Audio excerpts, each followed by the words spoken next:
Oh, Oh, you messed that up. what is up, everybody? It's Seabass with Bass and Beer Radio. Got Paul, Tony in the house. And on the other end here, we have our friends with Dura Deck Marine products and JCS our friends with Marine. JCS Marine. It's a full house tonight, guys. We're going to Yes, get sir. down into the details about flipping, making custom bass boats. We've talked to JCS before. You guys have seen some of their stuff coming down the line. And then also, Dura Deck does a lot of their custom decking for the boats that they build and restore. So we're going to hear from both of the groups of experts here and get down. And so if you got a boat that you're looking to flip, or you got a boat that you're working on, tonight's going to be a great one for you guys to check it out and get a chance to ask these guys exactly what it is that you need to be doing. So I'm going to share the post because I always forget to share the post. Chad Yep. Phipps just shared the post. Chad Phipps shared the post. I'm currently doing that right now. I will do that myself. I like how everyone says good evening now. It's the same time. Well, I guess they're saying good evening, but it feels like it's like 9 o'clock now because of this crap. Totally does. I'm not a fan of it. No, me neither. But Good morrow, sirs. any days, with further ado, shall we bring on the fellers? Don't you mean without further ado? Yes, without Without further ado. I don't know English. Anyways, let's bring them on. Let's do it. Are you an illegal? We're back. How you guys doing tonight? Good, doing well. Thank you for coming on the show. We're excited to have you and get some of these questions answered that I feel like everybody in the industry has when you want to talk about going from carpet to foam deck. It's a very asked question. A lot of people that go to restore boats, I think that's probably the number. That's one of the most common questions you hear. Right. Well, should I put foam in there? Should I do carpet? And it's so intimidating too. Like I thought about doing it on my Champion when I had my Champion, and I was just like, no, I'm not messing with that. So, yeah, tell us a little bit about what you guys are into. My name is Russ. This is my son, Aaron Brenner. We own Dura Deck Marine products. And you're right. You know, the EVA PE foam decking is really growing within the bass boat segment right now. We feel like we've been a kind of a innovator in that area because when we started the company, it was solely for bass boat applications. And at that time, just being truthful, a lot of what people would perceive as larger companies really just didn't have any interest in bass boats. So we saw a huge opportunity. And what we feel like we've done is simplified the process for the bass boat owner to incorporate this material in his boat without going through a whole lot of hassle and expense. So obviously JCS has been with us for several years now. He is no doubt a premier dealer of ours. Funny story, when John reached out to us for the very first time and was needing, I believe, some components for a bass cat he was completely restoring, and we told him, hey, we don't necessarily have the patterns or the drawings for those, and he said, no problem, we'll send you some templates, and a lot of people tell us that, and what we actually get in the door is actually pretty funny sometimes. But a set of templates showed up from John, and I will say they were so impressive.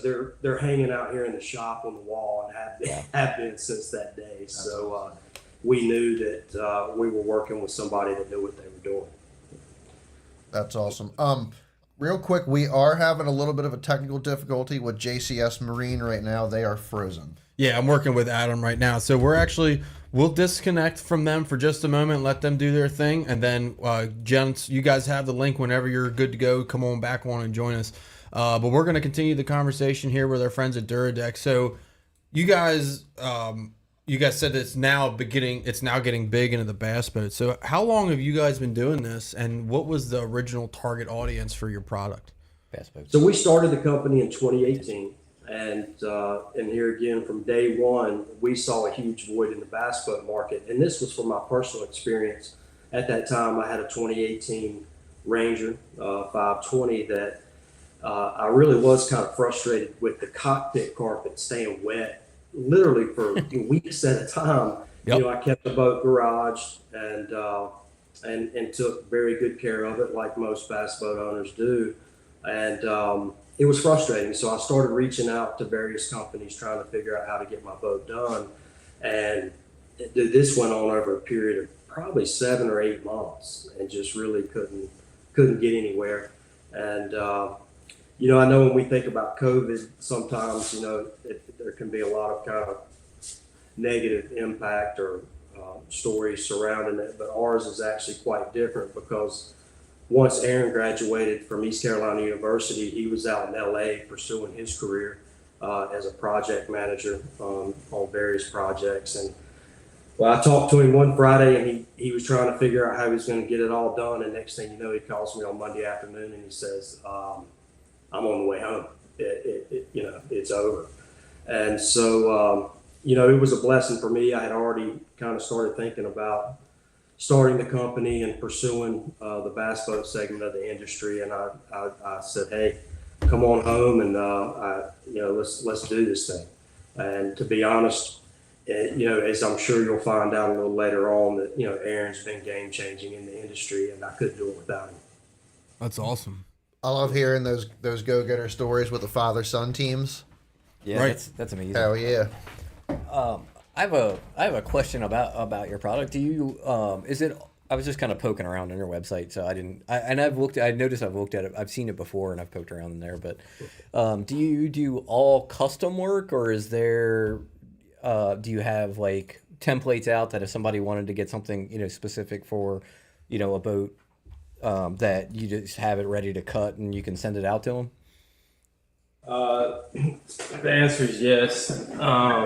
So we have what we would believe to be is the largest database of bass boat cockpits and accessory items. So every boat that we've done is logged. And no matter what bass boat you have, whether it be Bass Cat Champion, Skeeter, you name it, even down to Glass Stream, you call us and you give us a model, we'll check, what we've done. And then at that point, we can cut a template and send it out to you, check fit, maybe some minor adjustments, and we can produce it like that. So, yes, it's logged, but it is custom. So that product isn't on the shelf. It's on the shelf, and we're manufacturing it per your request. Okay. So whether you wanted your logo or, your wife's name, we can make it happen. Cool. Happy wife, happy life, right? No one's I ever would know taken anything You about know that. who would? Who would do that? The boats have hers, right? Rob would have Maria on the front of his boat all day long, Or Lou. or Lou. Rob would have Lou's name on his boat. That's weird. It's funny. It's funny that you mentioned that you had the issue with like your carpet, the cockpit carpet staying wet. I had a Champion, and it wasn't as bad in my Champion. I bought a new Skeeter this year, and that is the one thing that annoys me, is that if it gets wet, it takes forever for that to get dry. I have to go out every day, take every day that the sun's out, take the cover off, and let it bake in the sun for a little bit, to get it dry. So I was seriously thinking about doing that for the cockpit area. So well, the beauty of the material is it's closed cell, so it's completely non-absorbent. Right. It will not hold water, and so it just sheds it and dries extremely quick. Extremely quick. So we got our friends at JCS back on. So Chad's going to play with the computer here and get everybody re-lined up with where we're going. Welcome back, guys. Thank you. We'll say it was Adam's fault. I can only say that because I saw the awesome job that Adam did on the gel coat. I like how I got that text from John, and he was like, "Yeah, I just want to see how Adam did." I was like, "Okay, so he's a professional. You didn't know that? Jesus Christ!" So, Hey, if any boat was the good boat to be the test dummy on, it was yours. I'm ready for that thing, man. I'm ready. So I guess tell us a little bit about how you guys kind of got together. Did you know each other before you each started your own thing, or like I'm assuming it's probably similar to how I found JCS, as I saw a post on Instagram and I was like, these guys, I got to get in touch with them. Is that kind of how it started? I'm gonna let John answer that question since he was with a competitor before he came to us. Ooh, damn, got him. Call him out. Call him out. We were using somebody else, but we heard about Dura Deck from our friend Sharon Brown. He had done a cockpit mat from Russ and was blown away with it. I saw it in person, and yeah, that's who we're going with. That's awesome. So just the quality of the work that you saw, that sold you. Oh, it's easy. It's easy to pick up. Yeah, Well, I was going and- to say, it really didn't sound like there was a whole lot of convincing that was needed in that statement. Well, and the thing of it is like, because the C, well, they call it C deck, is Yeah. like the general term of like the padded front decks. would That's be not the carpet. I guess right? it would be the general term that most people. That's what when might when know. you think of not carpet, people say, at least in this era, they say C deck. But there's no level really of customization with it. It's just just there. I think was that not the original? I don't understand. No, No, Yeah, he let him answer. It was. You could call them the pioneers of EVA foam decking in the United States. That is true. and there's been several, obviously more developed and different brands that have come out that are to par, if not better than that. Yeah, the material has definitely evolved, and as it's grown, I would be safe to say that a lot of maybe some of the guys are, if you call them originators or in the industry, even their material has changed and has evolved over recent years. So speaking of materials changing, when this stuff kind of first came out, there was I know a couple of people who had it and weren't very impressed with the durability. It looked like it broke down pretty easily if you got a lot of in like your high traffic areas. How is the durability on the newer EVA foam for somebody like me who fishes 4 days a week and is constantly constantly on the water? I mean, the earlier products are, I guess, maybe what you heard about. So you got two main materials, right? You have EVA and you have PE. If you can see my hands wherever they're at. And, they can be blended. So as you go PE, you're going to lose comfortability and gain durability. And as you go more EVA, you're going to gain comfortability and lose durability. So we, have tried to formulate a material that finds itself somewhere in the middle so that it's, still gives you the comfort and everything that you want, but will take the fishing that you're trying to do. And does this stuff come in multiple different thicknesses now? It does, and we do multiple thicknesses. The comfortability is all compression based, right? So, we have a lot of people that come in our shop, local customers, whatever, in saltwater, and they see thicker stuff out there on the internet and they think, oh, thicker, more comfortable. And typically we'll have them stand on a 12 millimeter half-inch piece or a quarter-inch piece, and they have a hard time noticing the difference based upon the thickness because you're not compressing it. If you were larger person that's going to compress it all the way down to the floor, then yes, thicker would be more comfortable, but it's not necessarily the case for everybody. Gotcha. Have you guys ever thought about I'm sure maybe you've tried, but is there a potential for you guys to get like a contract with a company like Ranger or Bullet or somebody who just you guys outfit all of their EVA foam that they run on their boats? Is that something that someone's reached out to you, or is that what you guys hope to do in the future? We're engaged with a few bass boat manufacturers at the moment. We just recently did a boat, straight off the factory line for a customer. But if we're truthful about it, if we're really looking forward, we still see this as being an option for some time. So, to sit there and say, well, will we be Dura decking every boat that comes off the line? Maybe one day. But it's something that will probably take time. I'll tell you what we firmly believe, and that is we'll launch with a major bass boat brand in the very near future.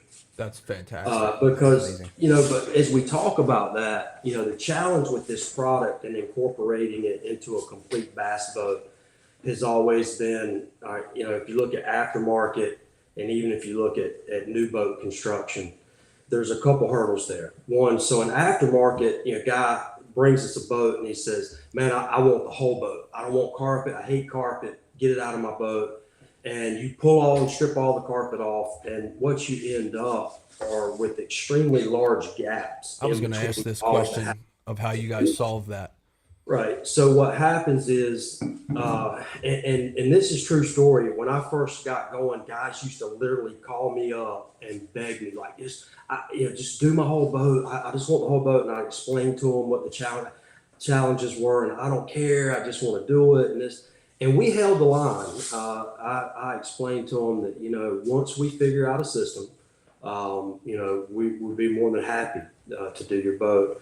And, unfortunately, what happens with that, guys get so excited, they maybe spray paint or bed liner the edge of the lids, and then they apply the material to the top surface, and they think, wow, this is awesome. But what happens is they get sick of those large gaps in between the lids pretty quick.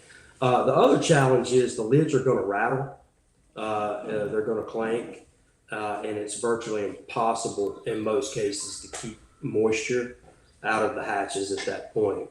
So we have had a couple dealers, unfortunately, that had somebody go another route like that, and then basically bring the dealer to them and bring the boat back to them and say, man, I just want you to put my carpet back on. And that's unfortunate. That doesn't make us happy by any means, because we feel like it's just not a good representation of the product or the process. So you say, well, wait, how do you guys do it? And the bottom line was, I knew if we could figure out how to, whether it be aftermarket or new boat construction, could incorporate this material in the entire boat, we were going to be in pretty good shape. So my key role in that was coming into the shop every day and saying to Aaron, have you figured it out yet? Right. I mean, hey, it works. Right. That is a way. And I mean, that is a true story, with pretty much my role in the business and, day to day and what I was doing, this is the guy that is in the shop running production and really, is touching it every day. And I just kept pushing him like, hey man, you figured it out yet? Hey man, we got to figure this out. We got to do this. So it was a great day that he walked in one morning and said, I got to figure it out. Nice. So what's the secret? Well, they can't tell you the secret. Well, okay. That's like giving up the Krabby Patty formula. Can you tell us the secret? I mean, I guess I'll know when I get the bullet back, or at least have an idea. But What's up, Dale? That is pretty awesome that you guys were able to figure that out, because that is. I fished on an express in 2022. Went down to Florida for a week and we fished, and it had EVA foam on it. It was really, really nice, and that was the only time. That was the first time I'd actually been directly exposed to EVA foam. So I thought it was pretty neat. But you are absolutely right in that there were gaps in the lids. Now it's aluminum, but the lids did rattle quite a bit.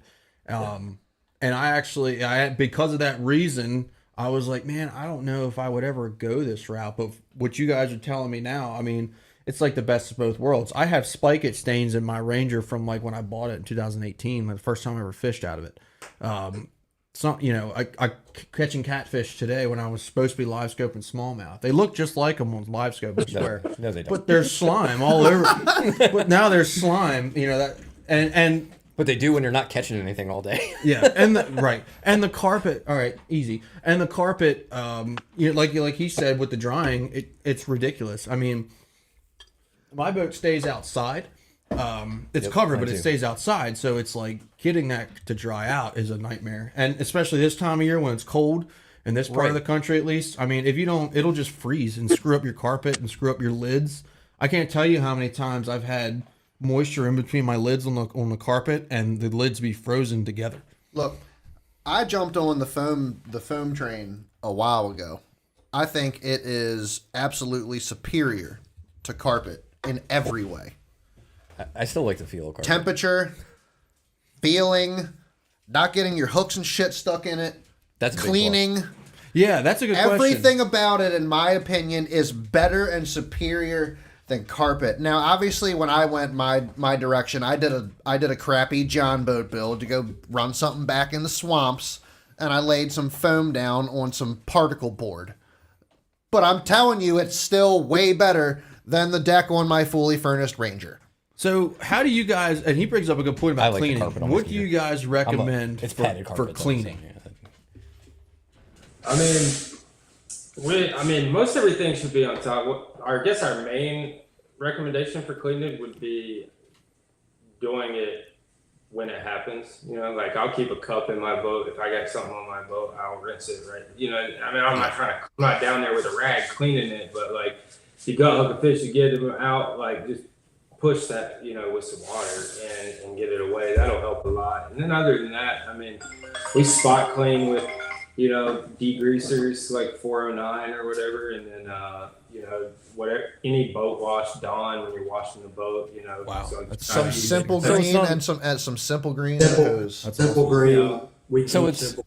it's really no different than carpet. Like you want to do, I do the same thing with carpet. You know, Kind of if you taking care of it, you yes. get the blood. But I mean, as far as cleaning it, like you get, you know, like Yeah. he said, you know, try to do it when it happens. You know, if I get blood on my carpet, you know, I'm going to try to put some water on it right away to, you know, to make sure that it doesn't sit there and dry. the So difference is doesn't you, really seem you there's a will whole lot- notice a little bit of a color difference in the carpet. On the foam, it just rinses off. It just goes away. I have stains on my Ranger's carpet, and I dump water on it right away because I want to sell it because it's a piece of shit. The reality is Pull the plug and let it sink. Insurance. the reality is blood will stain about anything.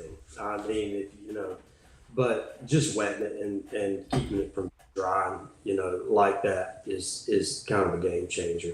So the difference between, you know, the foam decking and carpet is, you get in the boat in the morning out of the boat ramp, you know, you're walking through the gravel, you climb in, maybe the carpet's a little wet, you step up in there, you look, and you've got two nice footprints right there. Yeah. You know, and you look back during the day and they kind of go away, you think, but the reality is they're just in the carpet. Right.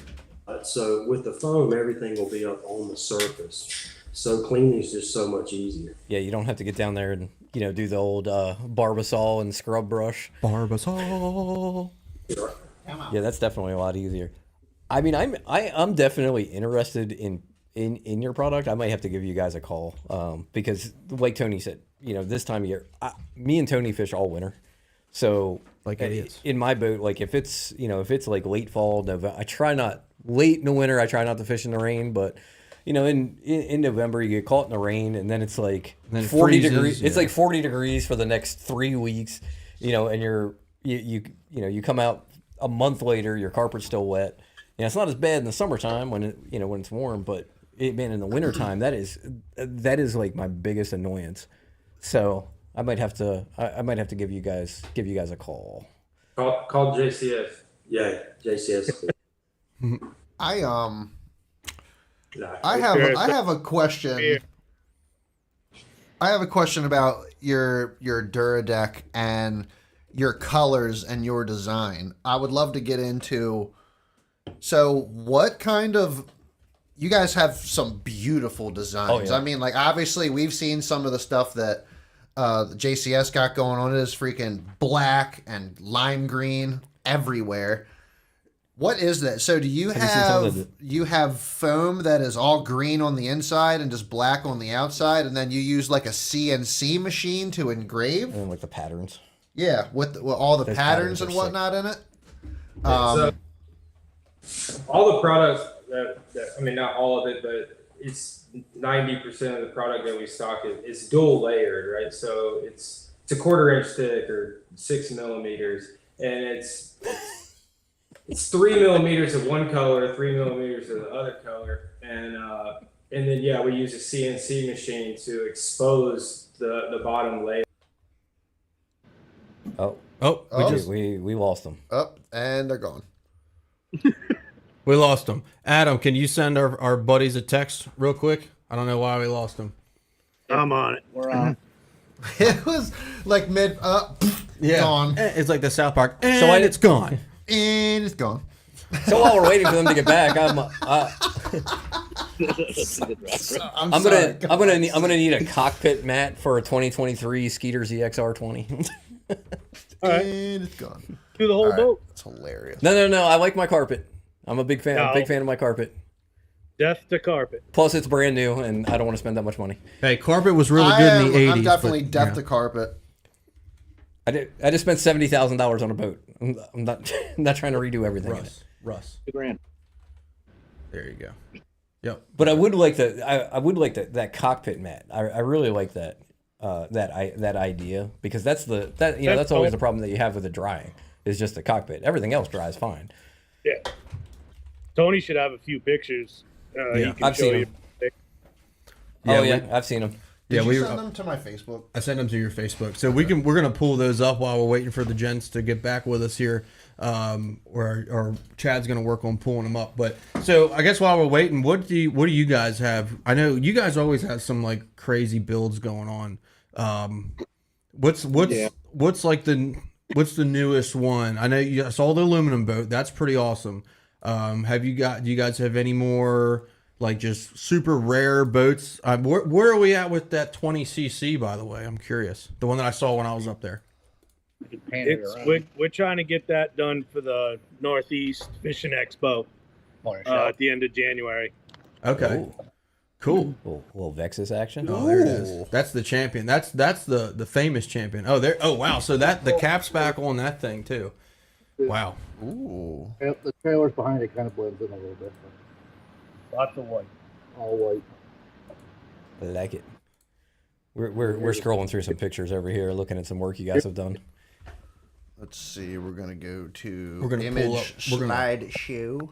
Dude, this software is freaking awesome. You can pick like the coolest shit. So what's going on the back of that 20cc, by the way? Did you save the pictures? Or Yes. did you just look at it? 250-ish. 250-ish. Nice. Is that does that mean flash Yamaha? It means 250-ish. Speaking of flash Yamahas, our buddy Kevin just had his show flashed like 2 days ago.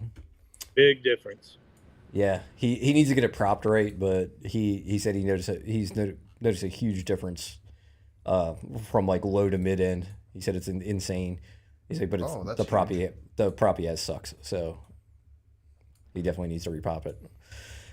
So we're pulling up one of the pictures right now. We're pulling is- up a couple pictures right now, apparently. Just What is that? That's just a random picture. Yeah. Yeah, no big deal. So there's the picture on the screen of an entire boat that looks like a Phoenix that's been done with the Dura Deck, and that one matches the JCS Marine colors. And now we have Chad's computer screen. I don't know why. Wait. Yep. Hang on a second. We got to figure this out. But yeah, no, that actually looks really, really good, man. I really like how that turned out, and I like the customization of it's what is really, really cool in my opinion. What the? It saved to your pictures, maybe it saved somewhere. Go wait, save pictures. Is that it? I don't know. You're gonna have to find it. I don't know. I'm bad at this. Go to local disc. I do like There's that. that one. The green and black is kind of sick. The green and black. The green is and black's awesome. really cool, but I don't know where they are. Local disc. No, it's not in Never there. mind. That's weird. That it. Yeah, Chad's gonna find the pictures that he just downloaded from the ones that you sent me, John. Was it under that saved pictures folder at the top? Mm-mm. Yeah. I mean, I just downloaded them, so Is that where I kind the of figured. is that where the naughty photos are? Open.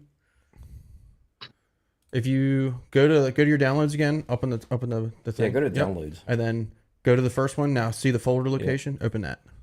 and then we can see where it's at. That's Okay. nice. So user shed download. Okay. Gotcha. Cool. So now we're gonna import But everything. where's that at? It's Users. Go to add files.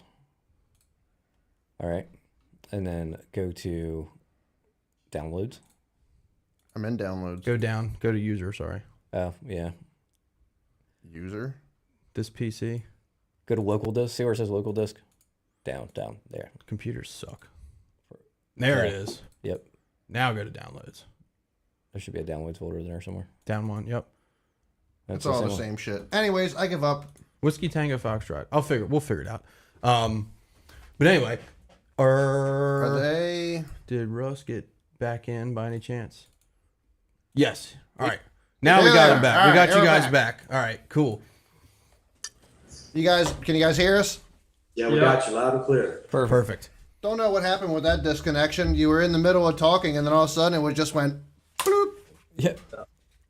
I think what I was saying is, yeah, the material is dual layered, so it's the top and bottom color, and then yes, we do use CNC machine, and then we, that's how we expose the bottom color. So like on the black over green that you guys were talking about, we're cutting through to that bottom layer and exposing it. So Okay. there's an elevation change there, but yeah, that's how you put the logos or patterns or whatever in it.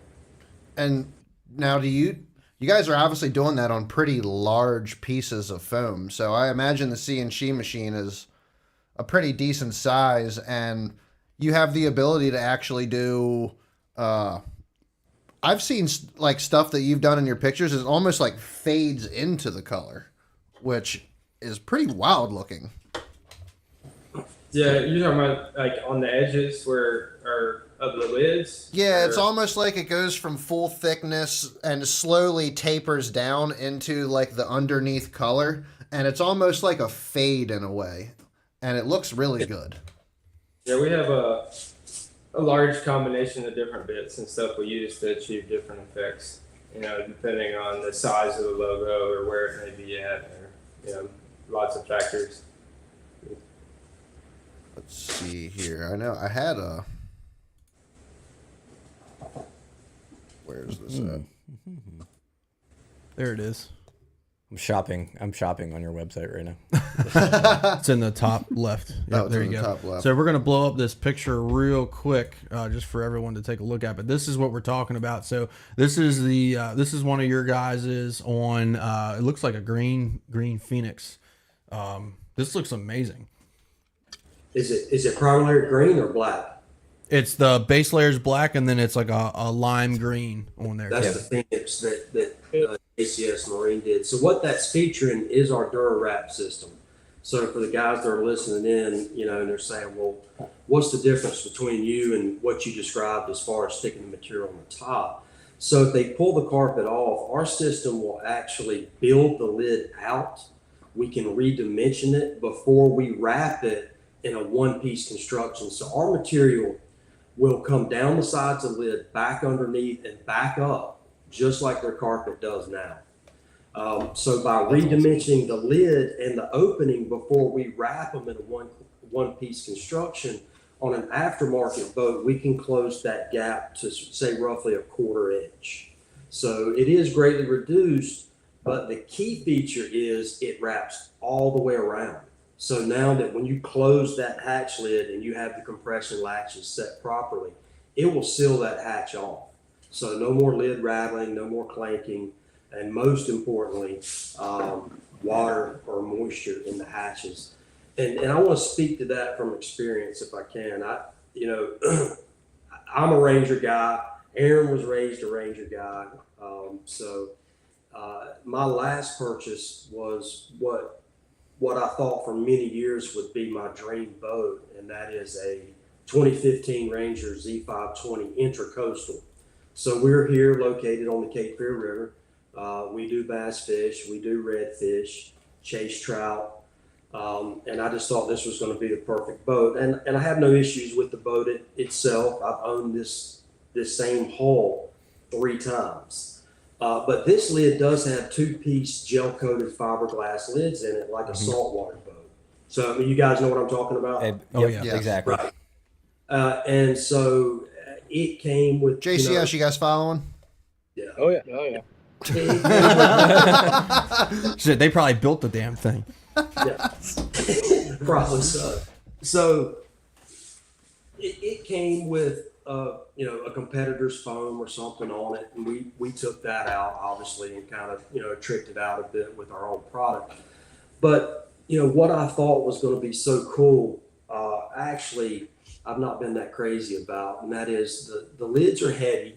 When you go with a 2-piece fiberglass lid, you're adding quite a bit of weight to the boat. So when the hull was designed, it wasn't designed for that much bow weight. And what I knew from setting up the hull before, you could take all that and throw it out the window, because if you're dealing with so much bow weight, I was running into some real issues with prop and pad to prop height.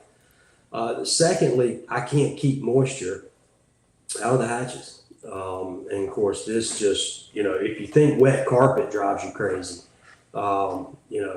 stick a couple $1,000s worth of tackle in your center locker and get it wet. Oh yeah. Oh yeah. And I guess secondly, cosmetically, it originally when it's new, it looks great. But the challenge is if you walk around on gel coat, eventually it looks like hell. Oh yeah.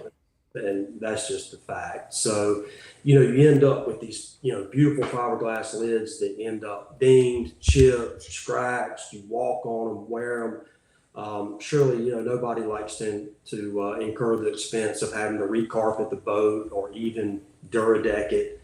But pull those lids off and take them to a fiberglass guy and ask him to refinish them and see what that costs you. Oh, for sure. But just have Adam do it. He's good at fiberglassing. Oh yeah. Yeah, apparently he's great at gel coat. Right. So It's been you have been nominated. Right. That's definitely something that I can relate to, because there was no, on my Champion, at the bow, there was no padding or anything on on the gunnel, and over the years, before I got it, it just got scratched to hell, because like you said earlier, you get some dirt, you get dirt on your shoes if it's a little damp in the morning. You get a little dirt on your shoes, and as soon as that touches gel coat, it just like cuts right into it. Yep. Remember that time, Chad? I was using a big old flathead screwdriver and a hammer to chip the ice off my rods and reels because I got. Yeah. So I'll never forget the time I show up to Tony's house in the morning to go fishing, and he can't get into his rod locker and everything, and he chips the ice away from it and opens it, and then we look down into the rod locker, and all his fishing rods and reels are frozen in a block of ice. Yep. You know what the best part is? I still have every single one of those reels. They absolutely still work, which is insane. Oh my god, what a morning! I was like, well, this is gonna be a fucking day. And a day it was.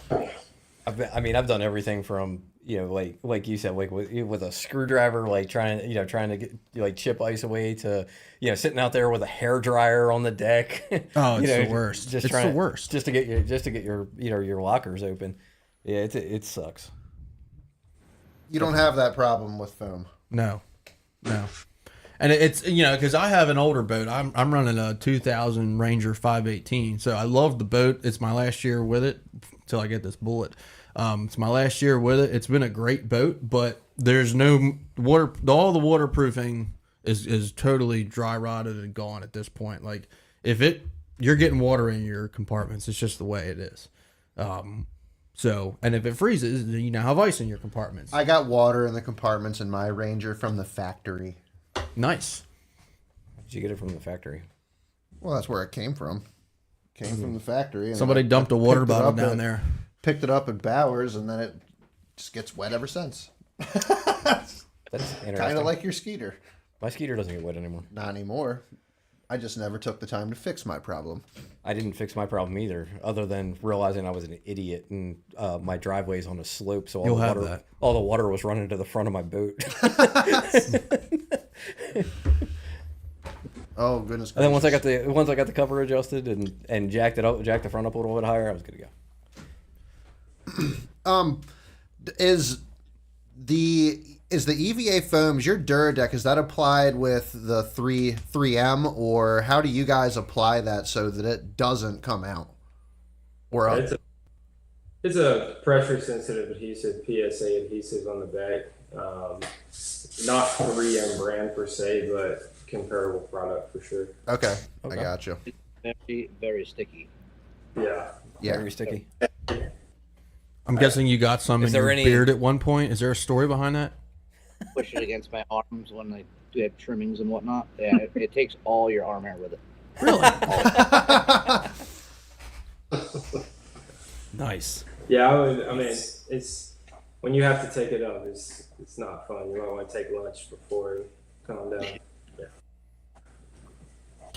Is there any boat brand that is harder to apply your product to than I don't know, because I've never applied this stuff, but is there any boats that are just made to the point, this is probably more of a question for you guys, John, but like, is there any like older, maybe like an older Stratus or something that is just a pain in the ass to get this kind of stuff on, or is it all just seamless, easy to do? The Phoenix was probably tough. Well, The gaps were all different. The boats with different gaps are a little tough to deal with, but Bass Cat uses some glue on their carpet. It's more of a prep thing than putting the Dura Deck down. It is tough to get their carpet and glue off, boy. And their lids are like their lids are kind of weird. Like most boats are pretty uniform in that you have left locker, right locker, center storage, whatever that orientation is. But it's like Bass Cat, they're like, here's this, 7x6 weird compartment for like your sunglasses or something. And it, you know what I mean? Like it's weird. I mean, Skeeter had some weird The stuff. boxes are also like at an angle on some of the Bass Cats. They're like diagonal and shit. Yeah. It's interesting. What's funny is the box lid is at a diagonal, but the box underneath is straight. that always always thought that was funny with Bass Cat. It's like you have these triangular lid, hatches For the live and then you wells? open it Yeah. up and it's a rectangular compartment.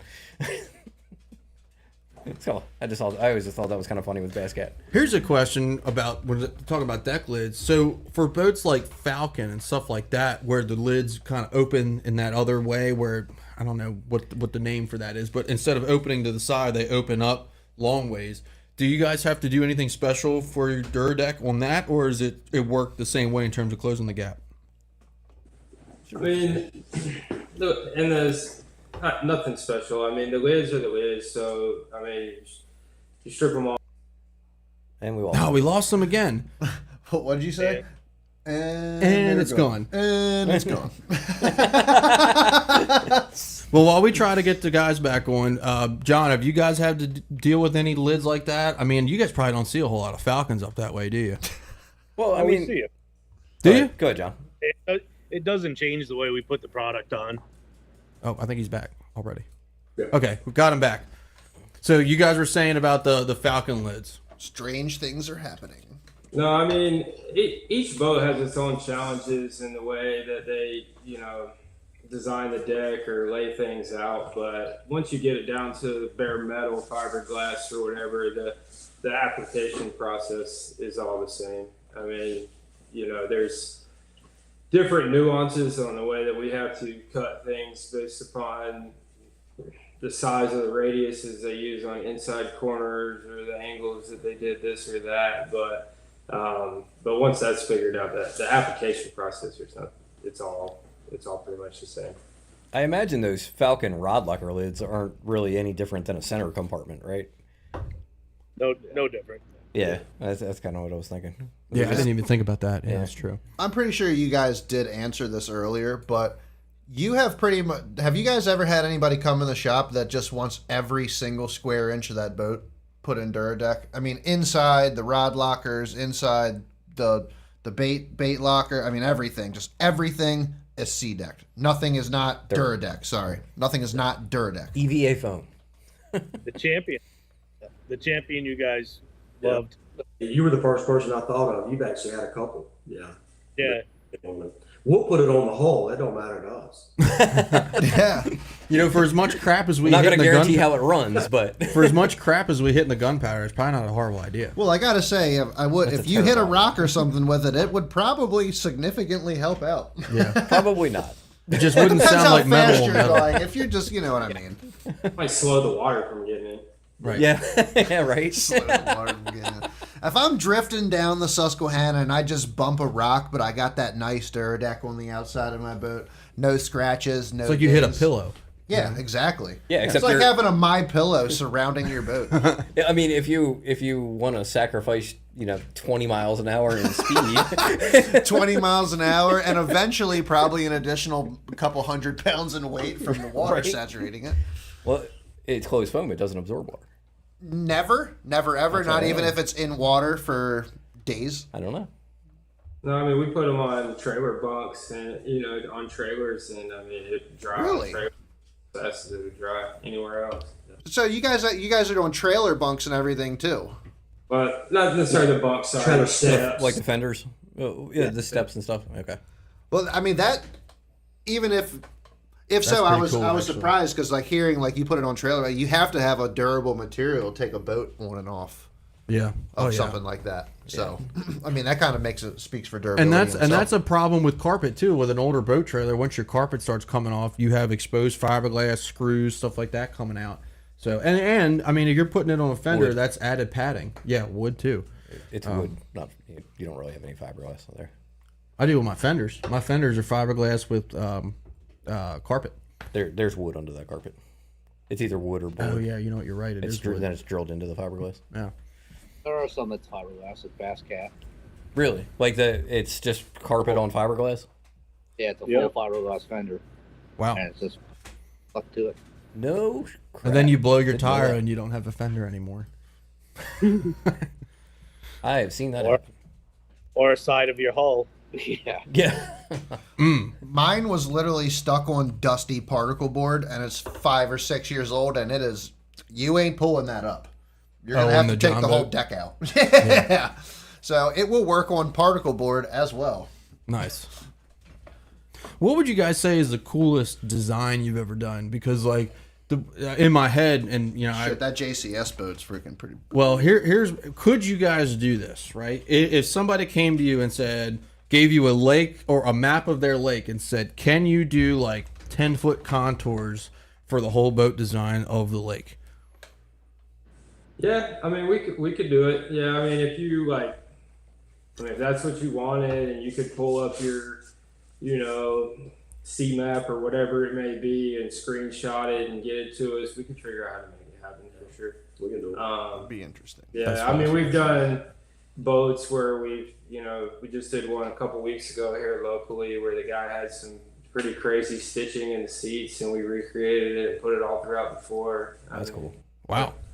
Whatever really, I mean, as long as it's feasible, I guess. I mean, I don't know, it's probably not on that JCS boat you're looking at, but I know we've done plenty of stuff with JCS. We also have a laser machine that we can get really detailed with. So, I mean, we could put a picture of your dog or, pretty wild fish, fish animations and all types of stuff on it. Wow. The funny thing for us is if I'm honest, some of the coolest designs that we've done have actually been for John, for JCS Marine. Actually frustrating to us at times because customers will come in and we'll be like, well, yeah, what do you want to do? What are you thinking design wise? And it seems like everything we do is just kind of plain, and everything John sends us seems like it's pretty over the top. So I don't know how he managed to get his customers to think out of the box a little bit, but we've really done some cool designs for John, and I'm sure you're putting the pictures up. Yep. So we're pulling the pictures over right now. We're trying to at least to start pulling up the pictures. The Purple Gambler comes to mind. We did a couple. Was it about 2 or 3 years ago, wasn't it, John? Yeah. Yep. Black and purple. Black with and the diamond. purple. I got it. That wood grain bass cat too. That's pretty cool. Yep. Yeah, I would like to make a plug on that. Lake Champlain on a pontoon boat too. That was in brownwood grain. I feel like we have the best wood grain option in the industry, actually. Our colors all the way through the material. and it really gives you a realistic wood grain look in either dark gray or like a medium gray. And then we even have a natural wood, which we put in that pontoon John was talking about. So we're pulling up some of the pictures that John sent me a couple days ago, and this is like a pretty base option. Man, you guys do a lot of Phoenixes up there, but I guess everybody and their mom has a Phoenix. Yeah, Phoenixes are pretty popular. But even how simple that is, it just looks so clean. It looks really, really awesome. And I mean, obviously you got the Phoenix logo and stuff like that. Now for logos, do you guys have to get like a thumbs up from the boat manufacturer in order to use that logo, or how's that work? Yes and no. It depends on which brand you're talking about and what relationship that we have with them. Okay, cool. So we're gonna pull up the pictures one by one, and none of us are IT people, so bear with us. Paul's actually IT, so this should have been a lot better than it was. I don't bring work into. We my can see outside that. life. He said he fishes 4 days a week. We really need to be listening to him. Yeah, right. Especially, dude, I don't fished fish enough. I fished all day today on our local place, and like this is we probably got another 2 weeks of good fishing before it just gets too cold. But then again, it hasn't gotten cold, so who knows? Here's a Vexus. One of the Vexuses that is outfitted with Dura Deck. Man, that looks awesome too. That looks freaking sweet. Yeah, that is cool. I like that. What's your turnaround time for when you guys get an order? How quickly are you able to get it shipped out to either to John or to the customer? It all depends on the complexity of the project, or whether templates need to go back or forth. But typically, once we have an approval or everything's set in stone, I mean, we'll have it out of here within 2 weeks in most instances. We're checking out this gray and this red Vexus that we have up here right now, and I would rather have one that is fully Dura Decked myself, but I'm not gonna lie, just having some carpet up front and then a little bit of that Dura Deck design in the middle, that pops. It looks nice. I mean, that's we talk about the Dura wrapper. That's what we talk about mostly, but you're probably showing pictures of, but I mean, the largest segment of our business is doing just cockpits and cooler lids, or your pads on your boat. Like you said, you have a Skeeter. What model Skeeter do you have? I have a ZXR 20. Okay, so the ZXR, like we make the gunnel pads that go on that uncarpeted area behind. You do? Hold control. Yeah. Yeah, I definitely need those.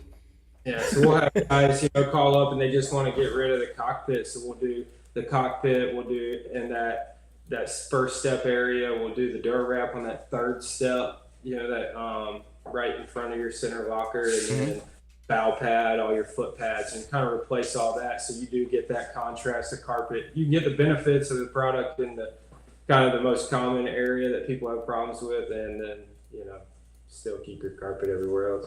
I'm definitely interested in that. That's like aesthetically, that's one of the only thing I don't like about my boat. It doesn't make any sense why they didn't go ahead and Right. Why didn't they just carpet it? Right. It would make everything match, and all it does is just get dirty, and it's another place for me to have to clean every time I pull the boat out of the water. So yeah, I've seen. I saw another person who had been making some of those gunnel patches, and definitely interested in doing that and the cockpit, just because it's so hard to keep that cockpit carpet dry. Yeah. Interesting. Yeah. I ain't worried about it anymore. It's just not. It's not cooperative. Yeah, we're messing with the pictures, and it's like very weird. Didn't even do it again. Yeah. I wonder if it's because of the file, maybe because it's not a JPEG. I have no idea. Because I just copied it. I just copied the file path into it, and it worked. Interesting. We need to figure out how to in an easier way pull the pictures over and stuff like that. But then no, that's awesome. So I guess when what was the first boat that you guys did? Like, how long ago was that? Was that in 2018 or? Full boat, like the bass boats that we're talking about. Yes. That was right before the Greenville Classic, I guess. Kind of when I came up with the idea, we were actually doing a Skeeter cockpit here in house at 20i, and they got that little cooler kind of in the step up area, and so we tested it out on the lid, just in that cooler area, and it worked out. So a buddy of mine had a 2019 Ranger 175, his buddy since high school, and he backed it in here and let us tear it apart and try it out. And I mean, that was maybe 3.5 years ago. So, yeah.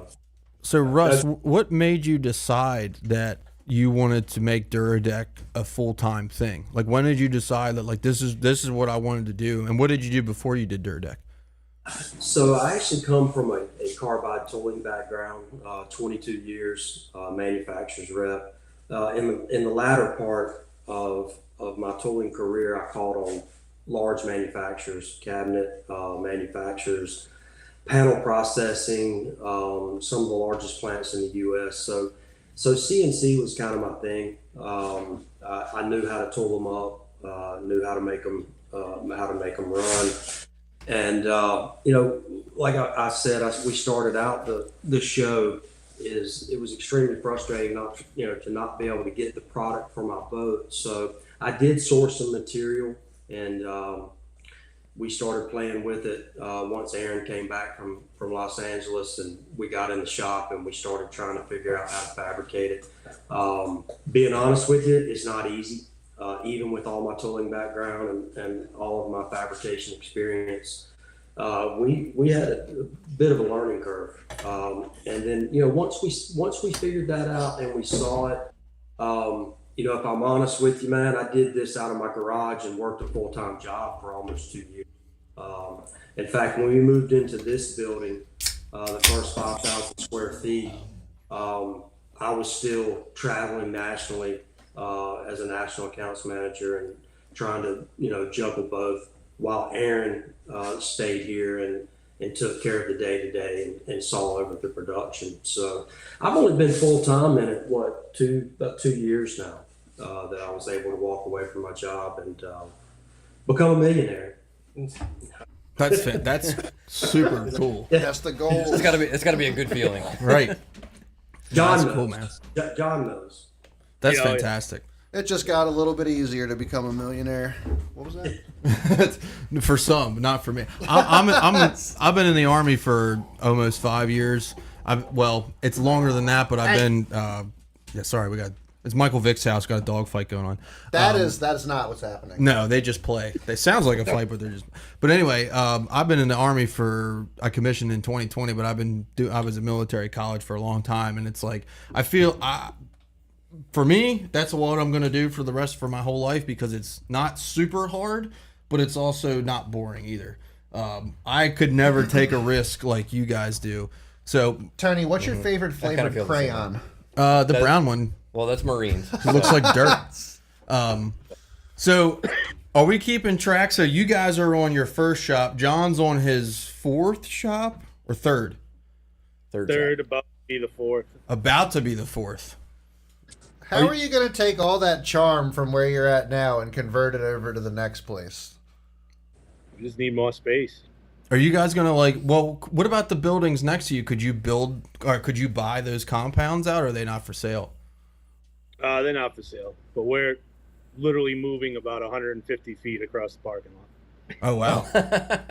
Nice. So that one was for sale. That almost sounds kind of annoying. It won't be when it's done. Hell yeah. No, good for you guys. That's awesome.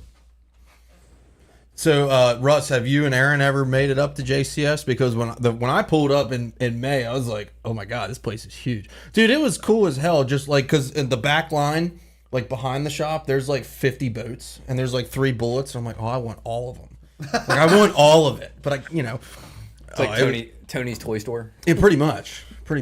Well, the fastest bullet there was a 20XD that had an Evinrude Ficht on it. It probably only ran one time, but when it ran, it was fast. I own that motor. I know what you're talking about. I did too, and I blew mine up twice. It was not fun. The only problem with those motors is if you run them, they blow up. Yes. The only problem with those motors is if you own one. Right. Yeah. So other than that, Mrs. Lincoln, how was the play? But yeah, I tell you what, when it ran, it was fast. It was a fast motor when it ran. That one time it ran. Oh yeah, your boat was a lot faster with that boat. It was a lot faster with the Ficht. I repowered with an E-Tech. All right, easy dogs. I repowered with an E-Tech. Get out. Evicted. I repowered with an E-Tech, and it's definitely a better motor, but it is. I mean, it's not as fast. Like it's a 2 to 3 mile an hour difference for sure. For sure. And that was with the Lightning Lure unit. The Ficht was faster with the old Magnum 1 or whatever they came with. But yeah, it blew up every 5 seconds. No, just like once a year. Well, it was like, so it's on par with the G2. No, that's like 3 times a year. Oh, okay. So what's on your boat? You said you got the 520 Intercoastal. I'm Mercury Yamaha. I do have the Yamaha, my first 4-stroke, and Yamaha. And I did have it flashed to 332 horsepower. Hell yeah, we just had our buddy Kevin do that. And it's game changing. I mean, it's awesome. Which tune did you go with? Did you go with Nizpro or? Oh man, you're gonna put me on the spot. Or the John, who did I go with? Don't put me on the spot because I can't remember. I could make a plug for him. He's a super nice guy. He's out of Dalton, Georgia. I didn't go Nizpro. There's a gentleman up north of Atlanta in Dalton who does it. I want to say, what was it, like $400, John? Oh, that's not bad at all. Hell no. What? 6 and change. 6 and change. Yeah, that's about that's same as what our buddy just paid. It seems to be like pretty much the standard price everywhere. It's worth it all day. I wish I could. I can't. You just can't tell anybody. Yeah, or you fail a polygraph. Yeah. But Jacob Wheeler fails polygraphs all the time. Nothing happens to him. So. Yeah, but I don't make people as much money as Jacob Wheeler does. He said, "Oh, they said it." You know, if I made people as much money as Jacob Wheeler makes people money, I wouldn't have to worry about polygraphs either. Fair point. Just say. You could flash the XP by putting a 300 on the back. You should have just bought a Yamaha so you could flash it anyway. Yeah, our buddy Kevin, who never comes on the show Anymore. Shade? No, it's not shade. I'd say it right to him. You don't ever come on anymore. True. But he just had Nizpro do his show on the back of his Skeeter, and he said he noticed a lot of gains in the low to mid end. But he's also only been running it for about like a day now too, or 2 days. And it's not propped correctly. Yeah, it's not propped correctly either right now. So that'll make another huge difference. The top end should be a big difference when he's propped right. Yeah, even with it not being propped right, I think he said he had it to 77 today, which is about a 5 to 6 mile an hour gain. That's fast for a Skeeter. And that's not even propped. He said that was at the rev limiter. And he said he can definitely go more prop. Ripped all the carpet out too. What's that? It would go faster if you ripped that heavy carpet out. True. Probably. True story. It is a what is it? What is it? A 2018, 2016? I think it's a 2016 or 2018 FX20. So 77 mile an hour is scooting for a 2018 FX20. Oh, yeah. They were. Hell, I'll have 1,000 RPMs left at the tank at that speed, probably. Maybe. I don't know. Is your motor carbureted or is that fuel injected? It's fuel injected. It is fuel. So, so you can't flash it, or you can. You can't, but you don't have to, because it's a. That's a John. That's a John. That is a good there. question for John. How do you hop up a 250 XB? I mean, there's no warranty on it, so you might as well just Could put the beans to it. I learn how to drive it first. John, you hear that? full permission to just put the beans to that motor. We Bass gotta and Beer adjust- Radio approved. Got to adjust your budget a little bit, Tony. Yeah, I can imagine. Well, let's talk about it. So I actually saw something I'll be interesting. Tony's financial advisor. I saw some, yeah, because it's don't- not your money. Better not be me. I'm terrible with money. I I have saw- a brand new skeeter Yeah, sitting in my Paul would, driveway. Paul would put a supercharger on it. Yeah. I saw something interesting about XBs and EFIs the other day where it said you can actually like drill a hole in the cowling and it gives you miles per hour because it helps with airflow. Have you guys heard anything about that? I'm sure it works, but why mess with it? Right. Now I will. There's a guy that in our local series up on Conowingo that runs a stroker, and he has an XB, but the cowling looks like a Pro Max. I was wondering, like, I've never seen that before. Is that a thing, or is that just a hodgepodge job? The motor is stroked. No, so there was a few guys making lightweight carbon fiber The boats cowlings are for. I don't even know if they're still in business. In terms of, because now I guess we're kind of getting into speed a little bit. In terms of like go fast boats between Bullet, Allison, and Stroker, where does Stroker fall? Because there's none around hardly, so it's hard to it's kind of even hard to talk about them at times. I've only ever seen like 2 in person. Yeah. We see a bunch of them down here on our river. Do you Yeah. really? Strokers? Strokers are more of a southern thing, I feel like. There's a guy I see at the boat ramp all the time. I never talked to him, but he pulls in. He's got his truck stroker wrapped, and I see him meeting other people and running the river quite often. Actually, That's awesome. At a quite quick pace. Even Allison, you don't see Allison up here. Yeah, There's few a up- handful. There's a handful. One or out two. there. Very little bit of Allison. I also feel as though that's a more southern boat as well. I know 4 or 5 people. They're made that in have Allison Tennessee, down right? there. Really? Allison's in Tennessee, I think. I think the biggest thing with Allison, you don't see a whole lot of them because they're stupid expensive. Yeah, they are. I mean, not compared to like bass boats now, but Whatever I mean, happened with everything the now- ballistic boats thing? oh yeah, There I was know. some weirdness going on with it. Was John, you got some insight on that, my brother? They're still building boats. They're still making boats? Yeah, Absolutely. Jeez. kind of. now For where does For some people, yeah, right, for some and Wait, others. is it the ballistic boat? That's the one that Lee Livesey was supposed to run until like the week before the Elite Series started. He didn't have a boat, and they were like, sorry. It's like, what? So then he got into a Phoenix, and I think he Okay. still runs a Phoenix, does he not?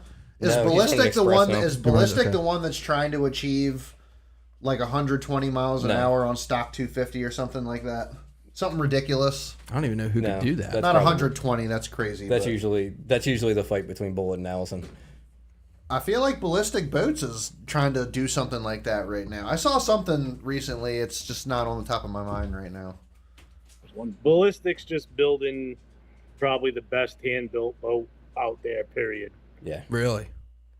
You know, you remember got money to give them a call, get one ordered. we talked to Andy Hauser one time, and he was working on it, and they were drilling one for a new jack plate or something, and he said they went through like eight bits just trying to drill through it. We've been there. Oh yeah. Have you guys seen an Icon That's a in your well-made shop boat. yet? Yeah. I have not. No. So like, all right, and I'll be the I have first one yet to to see say one of those in person. I'll be the first one to say I'm not a fan of Icon because the price tag is ridiculous. But I mean, that new model they have is reasonably priced. Like they want, Yes. it seems Yeah. like it's they launched comparable to everything They else. launched their flagship, like top of the line, BS. Like Bass Cat has a Jaguar that's $140,000. Like they launched this other, but the only difference is the Bass Cat actually goes more than 65 miles an hour. yeah, right. But That's anyway. what Daddy Trump takes when he goes bass fishing. But What, the Icon? they released their released The their flagship Jaguar. model that has all the bells and whistles on it, and now they come out with like their standard model that was the same as like every other bass boat that's out there, and it's comparably priced. So Does it run faster than 65 miles an hour? probably not. I just don't like how it looks like a shoe. Like it's narrow and then it gets wider. does So money they did that for equate to speed? they did that for a reason, right? What's the reason? So Is it for like ride and no, stuff? Jacob Wheeler helped design it. It's for boat flipping fish. What? What? So he had them narrow where the consoles are. Right. So because when you're boat flipping a fish, you're boat flipping them into the center of the boat, so that you have less gunnel to hit on the fish. Doesn't he fish MLF? They boat flip everything? Oh yeah, I was okay. Yeah. So that's that was part of that was designed for boat flipping fish, so that there was less gunnel in the way for boat flipping. Whoever burped, that's nasty. That was not. That me. was the dog. It had to be the dog. Ooh. Chad's dog, like, It's is nasty. It's just Yeah. nasty. It doesn't even smell like a fart though. It smells like it came out of somebody's stomach. that's the dog. That's where it starts. But I mean, they have some really cool features. They're just not worth $150,000. Well, okay, it's like. Now we're gonna get into the discussion of like bass boats and all that crap. Well, no, we're not. We're gonna talk about Dura Deck. Well, yes, but again, We're gonna talk about Dura Deck on a bullet. that yes. My last shot on an icon, because I have to get it in, is why do I need a system to inject G-juice in a live well when I can just do what everyone else does, squeeze it, oh, yep, it's at the line, and then dump it in. So it's all about efficiency. From a top You level have to pro, you have to put your rod down to do that. from a top level pro, every break that they're taking, every cast, if you're fishing for $100,000, $200,000, like the more casts that you can make, the more your odds are going up. It's crazy. I say it's crazy. I'm sorry. Even if you're not a pro, do you need that? No. No, But does anyone need a Ferrari? no. No. Fair. Do I want a Ferrari? Absolutely. Send it. You could pull your boat with a Ferrari, maybe. I imagine this is a pretty, I don't know. I think I know the answer to this already, but either way, has there been a speed difference in a boat when you are replacing carpet with Dura Deck? Is it lighter? Is it more aerodynamic? Does the wind not catch the fibers of does the wind catch fibers of the carpet more than the smoothness of the Dura Deck? Is there a speed difference? It's just lighter, so you're gonna gain speed. Okay. How much lighter? Do you have like an idea? Give you a rough Better idea. dry. Shipping weight on a 30-foot roll of carpet, which typically we go through on the top side of a Sure. 20-foot or 21-foot boat, is around 82 pounds. Now add your glue to that. Even if we call it 90, the shipping weight on a full boat of Dura Deck is right around 14 pounds. Whoa! Really? No way! That's really? a huge difference. So you figure Wow! That's So a that's- big difference. that's a 70. Let's call it a 75-pound difference.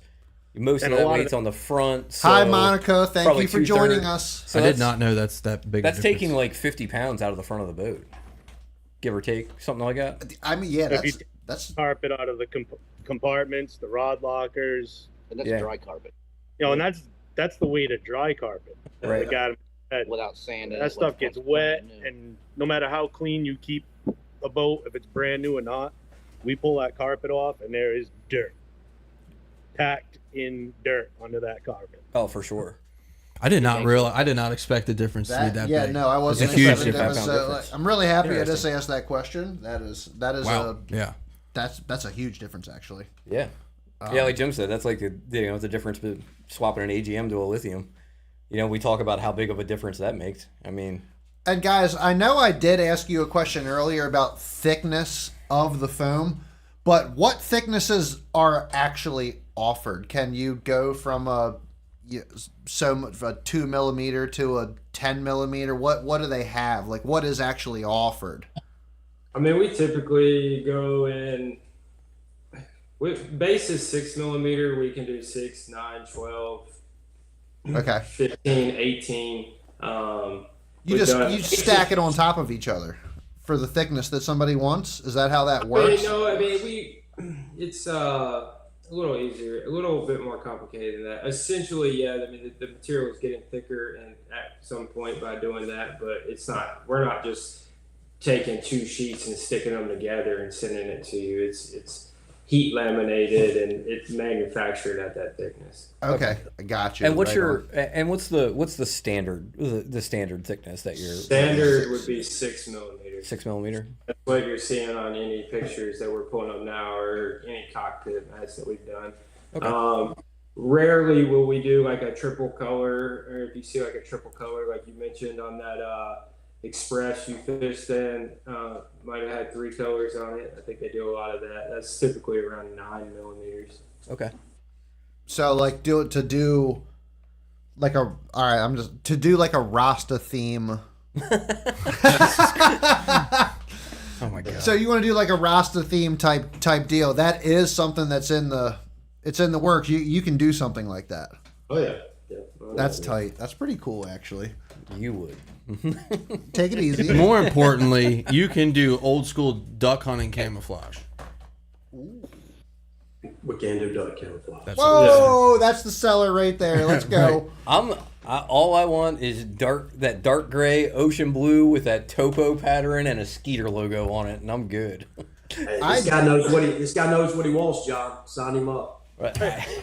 I gotta say, a lot of the work that you guys have done that I've seen, where, even specifically like the cockpit area that you said that you guys do a lot, adds so much character to a boat, in my opinion. To just even do the cockpit, remove that carpet, have that Ranger logo or your Phoenix logo down there near your feet where you step all the time.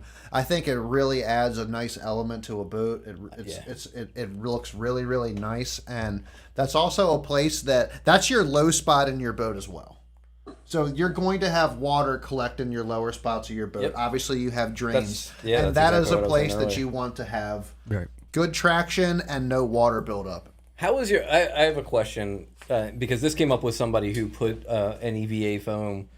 It was actually from Basscat that he ordered it. He said, last winter he wasn't thinking about it.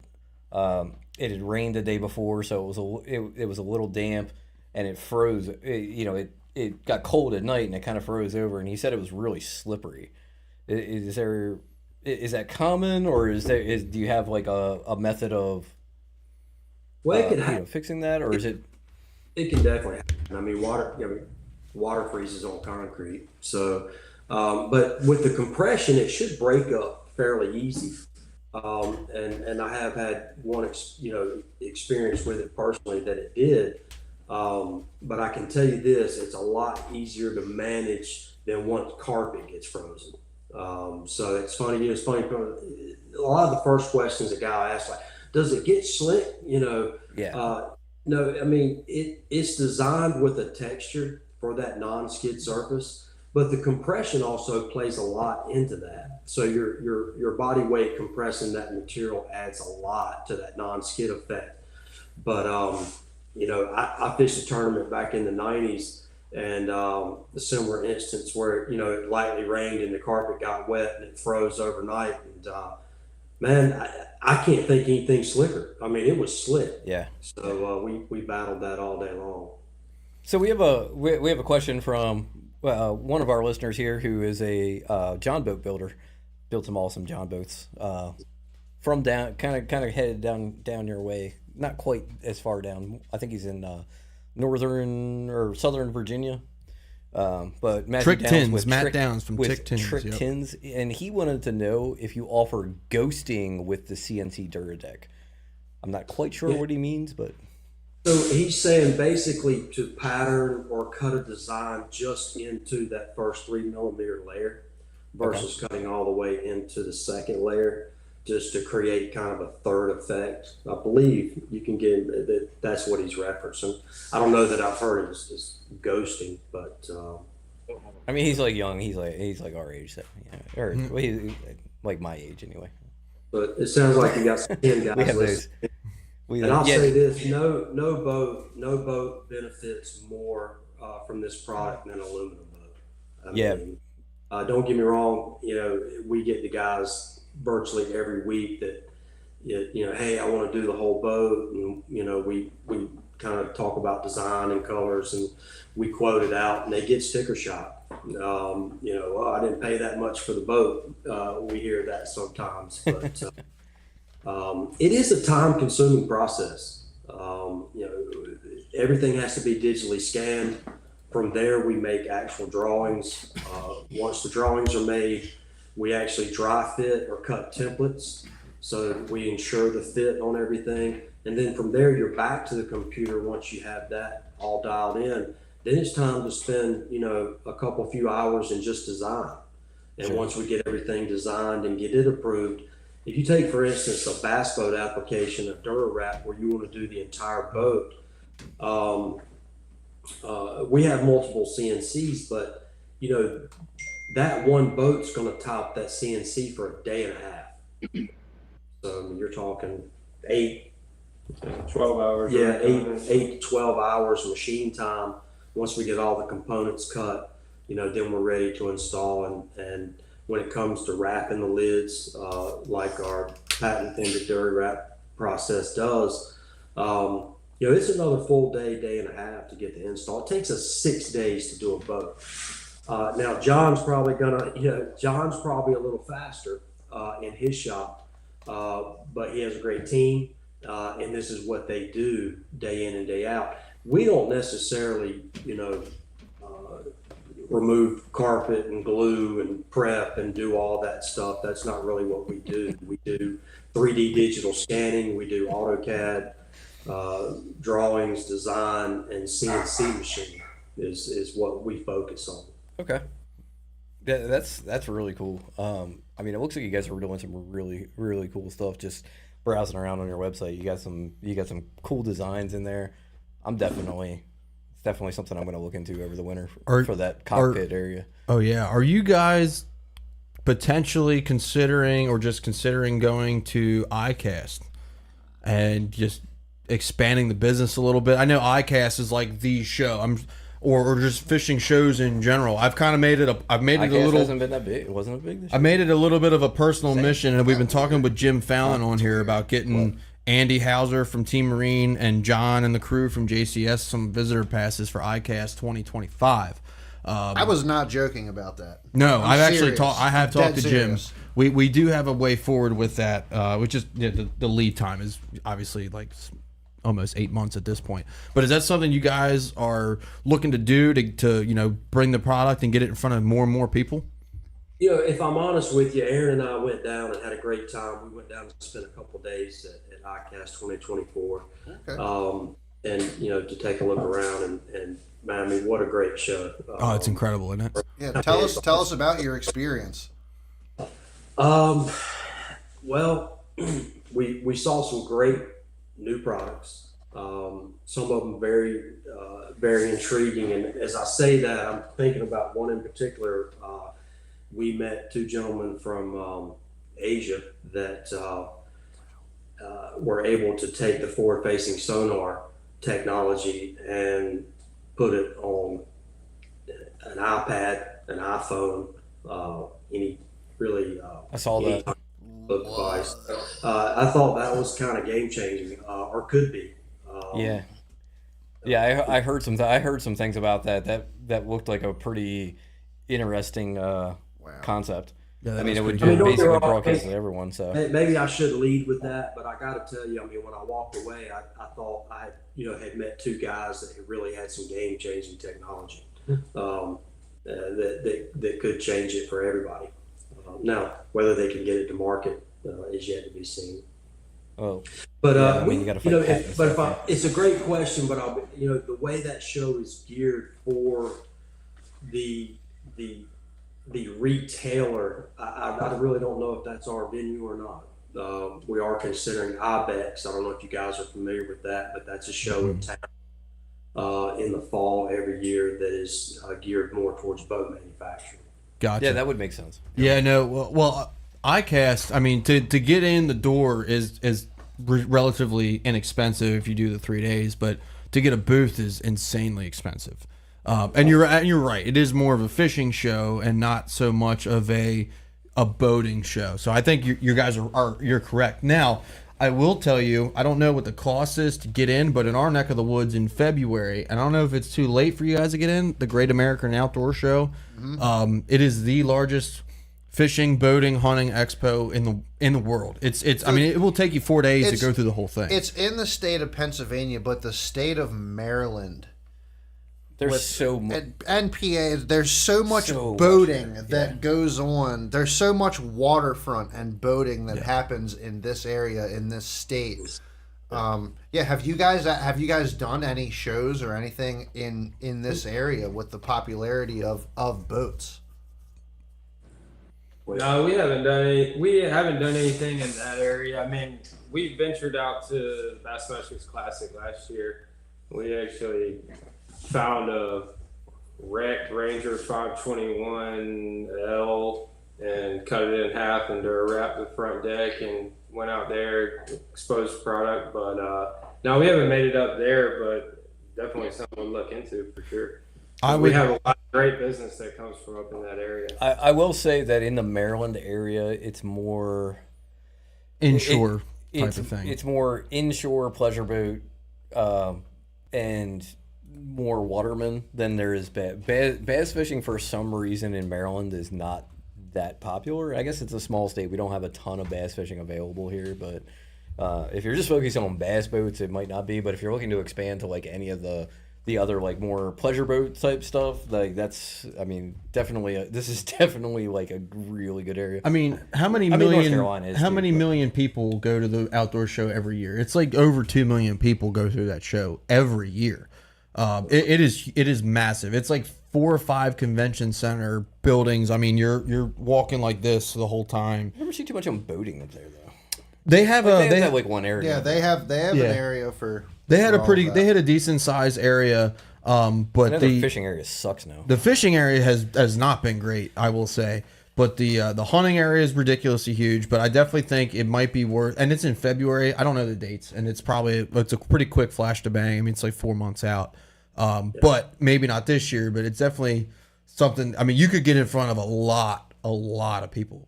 For sure. I mean, it would be insane. I mean, print out 10,000 business cards, you'll probably get rid of them all. It is insane how many people go to the show. So just something to put on your radar. It might be worth it. Might help you guys out. Definitely. I'm not aware of it. What state are you guys based out of again? North Carolina. North Carolina. Yeah. Oh man. So southeastern North Carolina. Yeah. I think there would definitely be a huge market for you guys up here. Huge market. Yeah, for sure. I mean, when they do that Tiki Lee shootout and everything every year up here, I mean, the amount of boats that are up here is ridiculous. There's a huge market in like cigarette boats up here. Like and cigarettes. That style it's insane how many of those are. I mean, just at our local little, public ramp, any given weekend during the summer, there's 4 or 5, just insane like cigarette boats 35-foot, triple axle. Oh yeah, cigarette boats, triple axles, taking up all the damn parking. Still not as fast as the dual Bullet. big block 450s or whatever in them. They're just huge. Yeah, they just take up all our parking. Bob, shut up.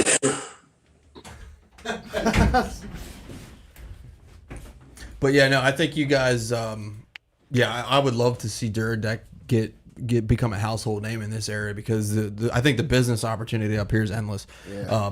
I mean, the majority of the boats up here that we see are like Carolina skiffs, Boston whalers, stuff like that. Finding somebody who does just meet somebody who does good work in this area to offer a product like this and in this area. We don't really have anything up here.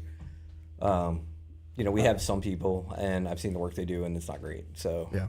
And the products they use are. I do definitely Amazon think specials. that the Dura Deck or the EVA, the foam market in this area hasn't been fully tapped into yet at all, and I don't think it's. I would definitely think. I mean, it's going to look good on any boat you put it in.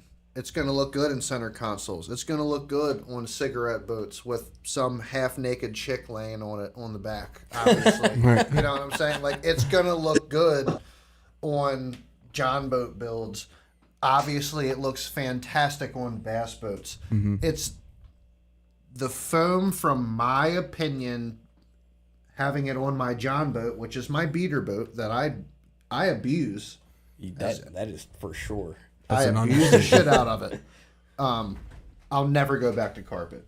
It's the best thing I've ever done. And going forward, if I ever had to do a new decking on my boat, I would be going to Dura Deck. There is no doubt about it. I would say, like, if I was building a John boat or an aluminum boat, that 100% I would go that route. Yeah. It's That's music to our ears, isn't it, John? say that one more time, sir. That's music to our ears. Yes, sir. It's John froze again. Yep, John's frozen. John's frozen. I thought he was being awful still. Right? And they're gone. And it's gone. Every time you guys have disconnected, I don't know if you guys ever watched South Park, but you guys disconnected twice, and Tony was like, "And it's gone." It's funny, but glad to have you guys back. We'll have to figure out what's going on with John. But yeah, the Dura Deck EVA foam, it's game changing. It is the future. They just disconnected. And it's gone. I'm gonna send Adam the gift from Frozen. It is definitely the future, and I'm excited to get some in the Skeeter.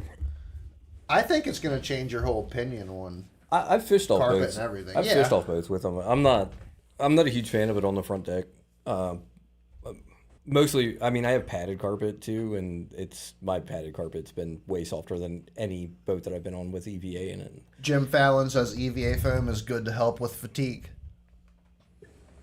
Absolutely. Knees Also, and back. And it's a brand new boat. I'm not changing a carpet yet. I would be, I would be interested to know, have you guys dealt with people on a professional level of bass fishing? Yeah, I mean, we've Not ready.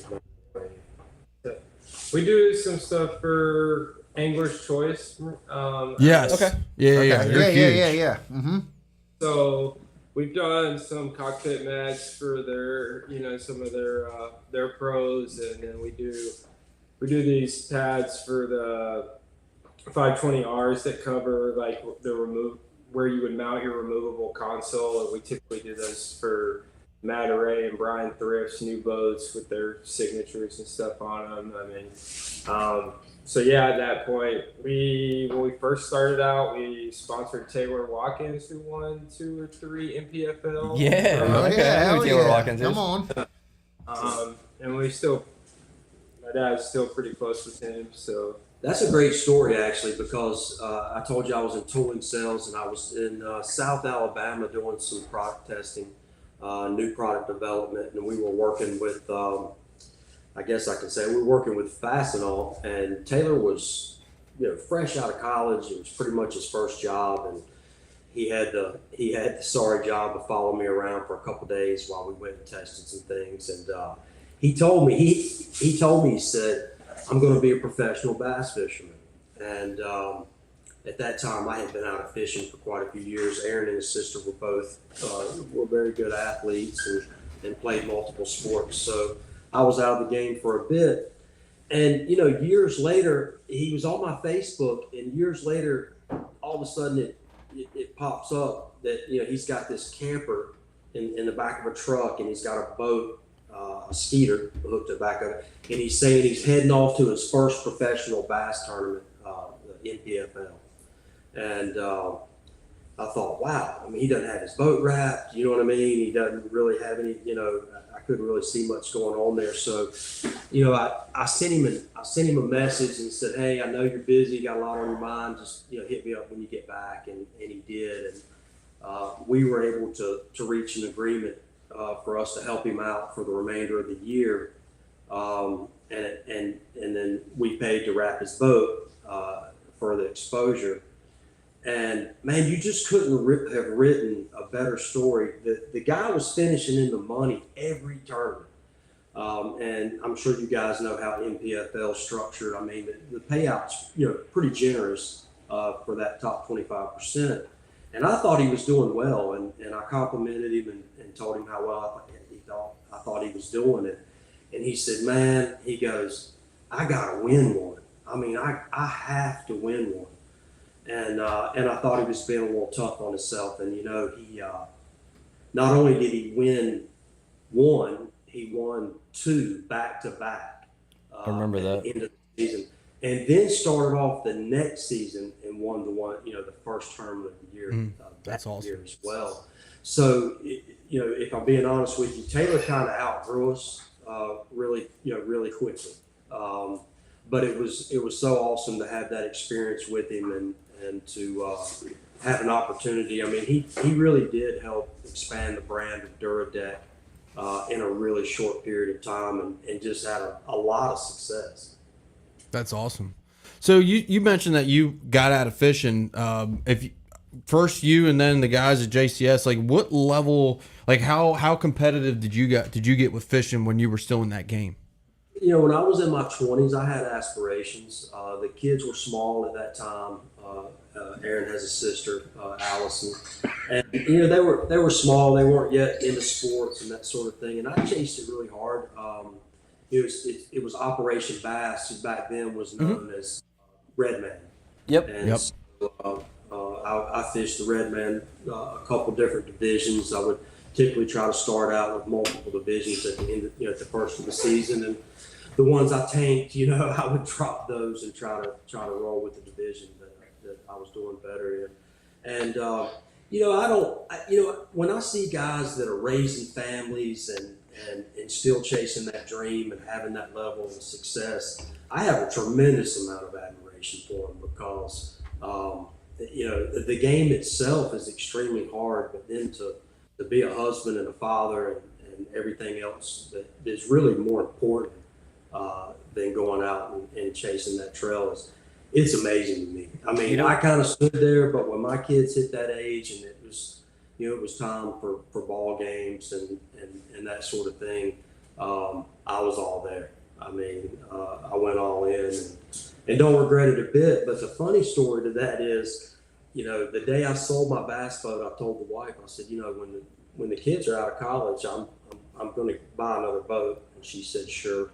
And ironically, my youngest had been out of college about 2 years before Tim Cook, who is the conservation director for BASS out in Texas, was also a customer of mine. He kept inviting me to come out and be a judge for the Toyota Texas Fest. Mm-hmm. And I turned him down for a couple of years, and then finally I said, I think I will come out and do it. And so the first day, and I had not been in a bass boat in many years, I drew Keith Pochet. Nice. There you go. Nice. And up on Lake Travis. And Keith was, if I remember correctly, was in the top 15. He had a 7-pounder the first day. Travis had been down for about 3 years to the point some pretty good saplings and stuff were growing, along the banks. And then the lake had I think within just 3 or 4 months, had come back to full pull. So, I mean, those guys were having a ball. And he was throwing a bubba rig, and it wasn't long before he got hung up. And, those guys, they don't mess with him. He just, boom, snapped it right off. And I thought I saw him press on the trolling motor, and I heard a beep. And then, of course, as he sits down and starts to retie, the boat kind of swings around and it just stays there. And I'm looking around, and finally I said, hey, is that trolling motor, is it holding us right here in spot? And he just kind of looked around and was like, yeah. And I said, how's it doing that? And he looked at me like I was crazy. He said, GPS. And I said, oh, hell, I'm getting one of those. That trolling motor cost me $65,000 is the short story of it. Right. Yeah. The trolling motor cost you $60,000. Right. $65,000 trolling motor that came with a free boat, right? Yeah. I came back and told the wife, walked in the door and said, I'm getting another boat. So, yeah. Spotlight. That's how Change the game. Spotlight changed, game changer. So what about you guys, the JCS crew? What level of fishing? What's like the highest level of fishing you guys have done? Just the BFLs. Well, I mean, we know one of them got, almost died in a BFL. Oh yeah, Awesome. with a local from here, which is even funnier. with a friend of mine. Adam, we're really glad you didn't die. Yeah, it was nice. I'm glad it wasn't freezing cold, so I had to go for a So that boat was totaled, by the way. It was. That Yeah. boat was that boat is It is. no more. So, like, I guess how does that happen, right? Like, I thought if you swamp a boat and you let He it. lost power to everything. Yeah, he lost complete power the whole time. Well, but what I mean is if you swamp a boat, like, how does it become totaled at that point? So, well, it you had to think like all the wiring gets wet. So like all the wiring, all the wiring's been soaked. Electronics, It trashed the motor. The motor was totaled.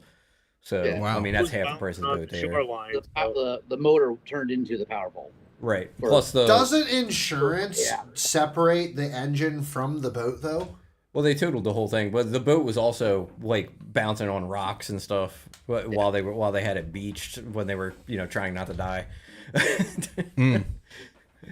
So it did jack up the hull. I quite a still bit. can't believe that happened with somebody that we know around here. That's crazy. Yeah, that is. Small world.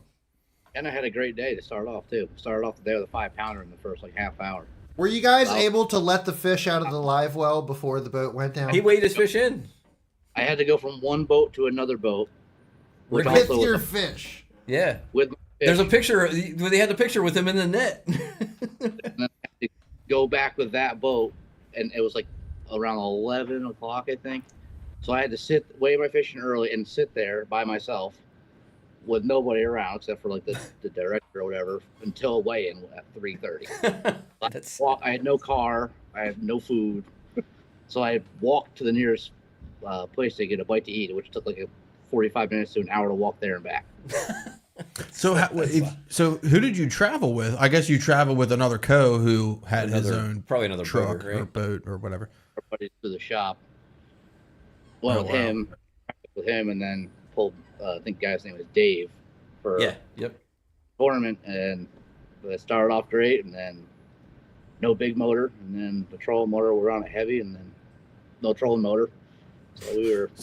So what happened? Did the boat did you guys spear a wave or something, or did one just lost power and then No, it there was turned a- into something else? There was a charging issue. Yeah.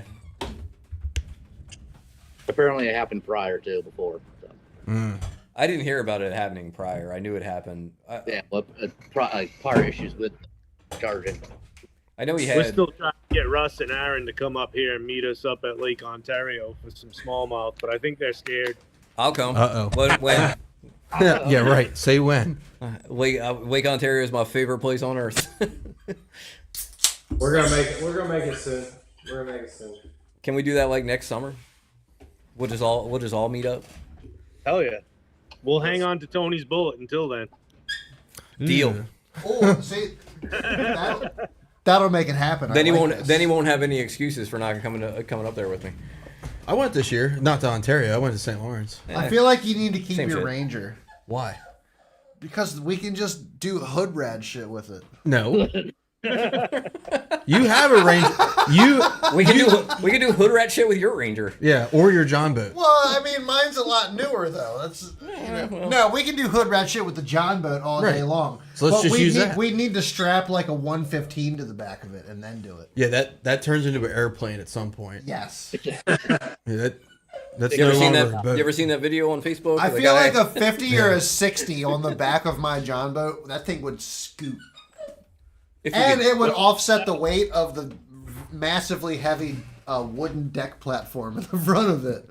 Probably. The 3/4 inch particle board for a deck. What do you have on it now? 3/4 inch particle What board do you and have? What motor? 2x4s. What motor do you have on it now?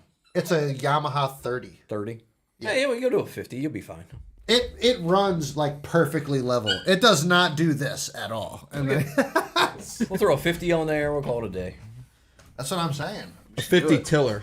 Oh, I want the tiller. Yeah.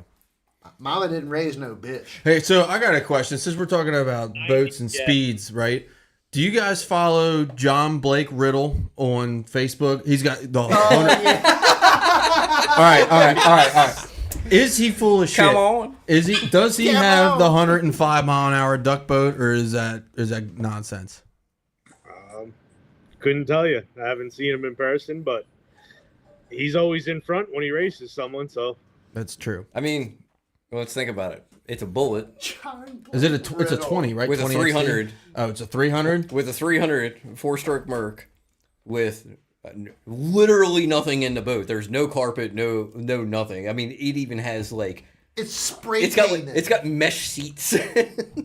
It like It's got foldable mesh seat. It's de- got to be light as hell. I wouldn't surprise me if it went 105. it miles definitely an hour. hurt my feelings when I watched him spray paint that thing. I was like, oh my god, why? Like, what is it with people and trashing bullets? Like, is that a Yours? thing? Yours was plastic. Yeah, it was plastic. Even worse. Yeah, Plasty dipped it it. is. It is. It's No horrible. way. Well, Well, isn't you that guys gonna what was? remove that. Isn't that what was on the top cap of my boat? Was some garbage? Yeah. The entire top cap, interior, shit. Your dash panels were covered in. Some of your gauges were plastic. Yes. Oh, dude! The first time I crawled through that thing, and I was like, I think this boat's held together by silicone at this point. Like, the amount of silicone that was in that boat was concerning. And yeah, like the first time I looked at the transom, I'm like, there's a lot of silicone on this transom. That's not good. I remember the before he talked to you guys, and like he bought it, and he's like, yeah, I got the bullet, and it's fine. And then he took it out, and he was really super excited, Oh, okay. and he came back and we went, just lost both people. What? oh yes we did. When you came back and said, I think I made a mistake. Oh, we got him back now. But yeah, that's exactly how it Yeah. went. He gets so he gets. I don't know if you guys caught that. Well, I'll repeat. So Tony gets super excited. He buys this bullet. He takes it out the first time. He's like, "Oh my god, this thing's so fast!" And then he takes it home and actually looks at it and just comes back and went, "Guys, I think I made a mistake." This thing is a death trap. I just remember the first time I got it, when I started running it, and I started like actually putting some seat time in it, and I was running it like 75, and it's only got a 225. And you experienced Chine Walk for the first time. Well, no, the chine walk's not a problem. It's I hit like a wave, and I felt the hull move and the top cap not move, and I was like, it's like at this speed. I don't know about that. And I remember I actually called. Tony's just driving. Next thing you know, his motor's over here. I remember. Completely separates from the top of the boat. It's like, oh, shit. And when I went to drop it off, I told that to John. He's like, "Huh." And he gets up on the trailer and like grabs the top cap and starts shaking. He's like, "Yeah, that's not good." I was like, I was like, "Yep, there you have it." I can completely remember Tony texting in to our group chat and just being like, well, I'm way in more than I thought I was going to be. It was supposed to be a boat that I was going to. Hold on, Thank you. He was just gonna, he's like, oh yeah, I just bought this boat. I'm gonna spend a few $1,000s, get a new transom put on. I'm good to go. No. Wrong. At least you sent it to the right place. The second time. Well, that's what killed me is like as You soon sent as it to somewhere first for restoration? Not for Just the restoration, for transom. and Okay. John will tell you. I think that guy did a great job, right? That was not a transom. It was not a transom. That was bubble gum and spray paint. And hopes and dreams. Yes. And hopes and dreams. Oh, that was that. I'm sorry, Tony. I didn't know about that. That's all good. I mean, at the end of the day, it's like for a boat that is capable of that level. Well, because at that point, I was still in like I wanted to have a project to crawl through and have a beater and just maybe flip it or something. Own a death trap. Well, and then every time I would like open something, like the first time I crawled into the big storage, I'm like, subfloor is not connected anymore. That's well, shit. Like, there you have it. Why did you do none of this before you bought the boat? Well, because I didn't even buy the boat. I bought the motor and the trailer. Essentially. Yeah, I mean, I knew the transom was shot when I got it. I thought that I was like, okay, like a transom, whatever. Like, it's not too big of a deal. Yeah, and then you take it out and run it, and the transom's doing the worm while you're going down The top cap was not attached to the hull. Wait, at all. I fully believe that. Was the motor the only thing holding the tap cap on? Pretty much. I just imagine it going across the water. Just going, I'm telling He you. just has a layer of clear coat holding his entire boat together. I'm telling you, when I was driving that thing, Like I talking to you as it's felt going down the water. I felt my feet move and my ass didn't, and I was like, That's not supposed to do that. It's not supposed to do that at all. Oh gosh. Jesus, man. That's Yeah. awesome. That's fantastic. But it worked out because like right around that time is when I saw the purple champion. I Yeah, was it like, worked "What out. is this? Like, what? Look at this thing." Well, the funny thing of it is I think Champion Boats Instagram posts the champion more than JCS does. I'd give my left nut for that champion. I think they post that at least once a week. Oh yeah, Somebody does, yeah. as they should though. I mean, that thing is. So where is that boat located? Is it local to you guys or is it down south? It's right around here. Oh wow, that's awesome. Now I remember last time we talked, there was a guy when we had you on the first time from Texas. Did that champion had Dura Deck in it, right? Yeah. Yeah, It sure did. Cool. So there was somebody. What is the percentage of boats that JCS does where the people go with Dura Deck with their restorations? Well, Most we of them. Then Say that one more time. shoot for 100%. 100%. Yeah. Well, you said full front to back. You said you were saying like $2,000? Is that what you said? No. No. I'm sorry. I misheard you earlier. Nope. So what's it? Oh no, never mind. I'm thinking carpet. We had talked before, and you did say that it was more than carpet. I remember that now, but it wasn't It's like more than carpet. what's that? It's a couple grand more than carpet. Yeah. Okay. I remember. I remember that now. So it wasn't significantly more. I mean, it was significantly more, but not like so much more that like if I had the choice between the two, like I'd be like, oh no, hell with that. Like that's way too expensive. So I mean that's a reasonable. I feel like 100% is a reasonable goal when you tell somebody the price of doing carpet and the benefits of Dura Deck.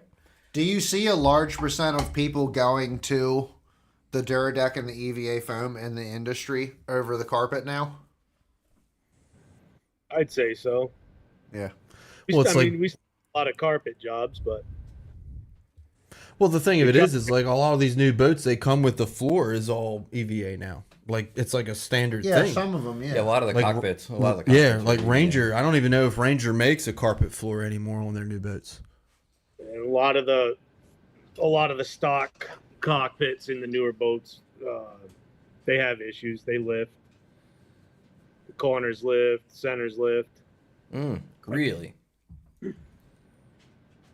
Kind of comes back to what I said earlier with the EVA, PE. We were talking about hard and soft.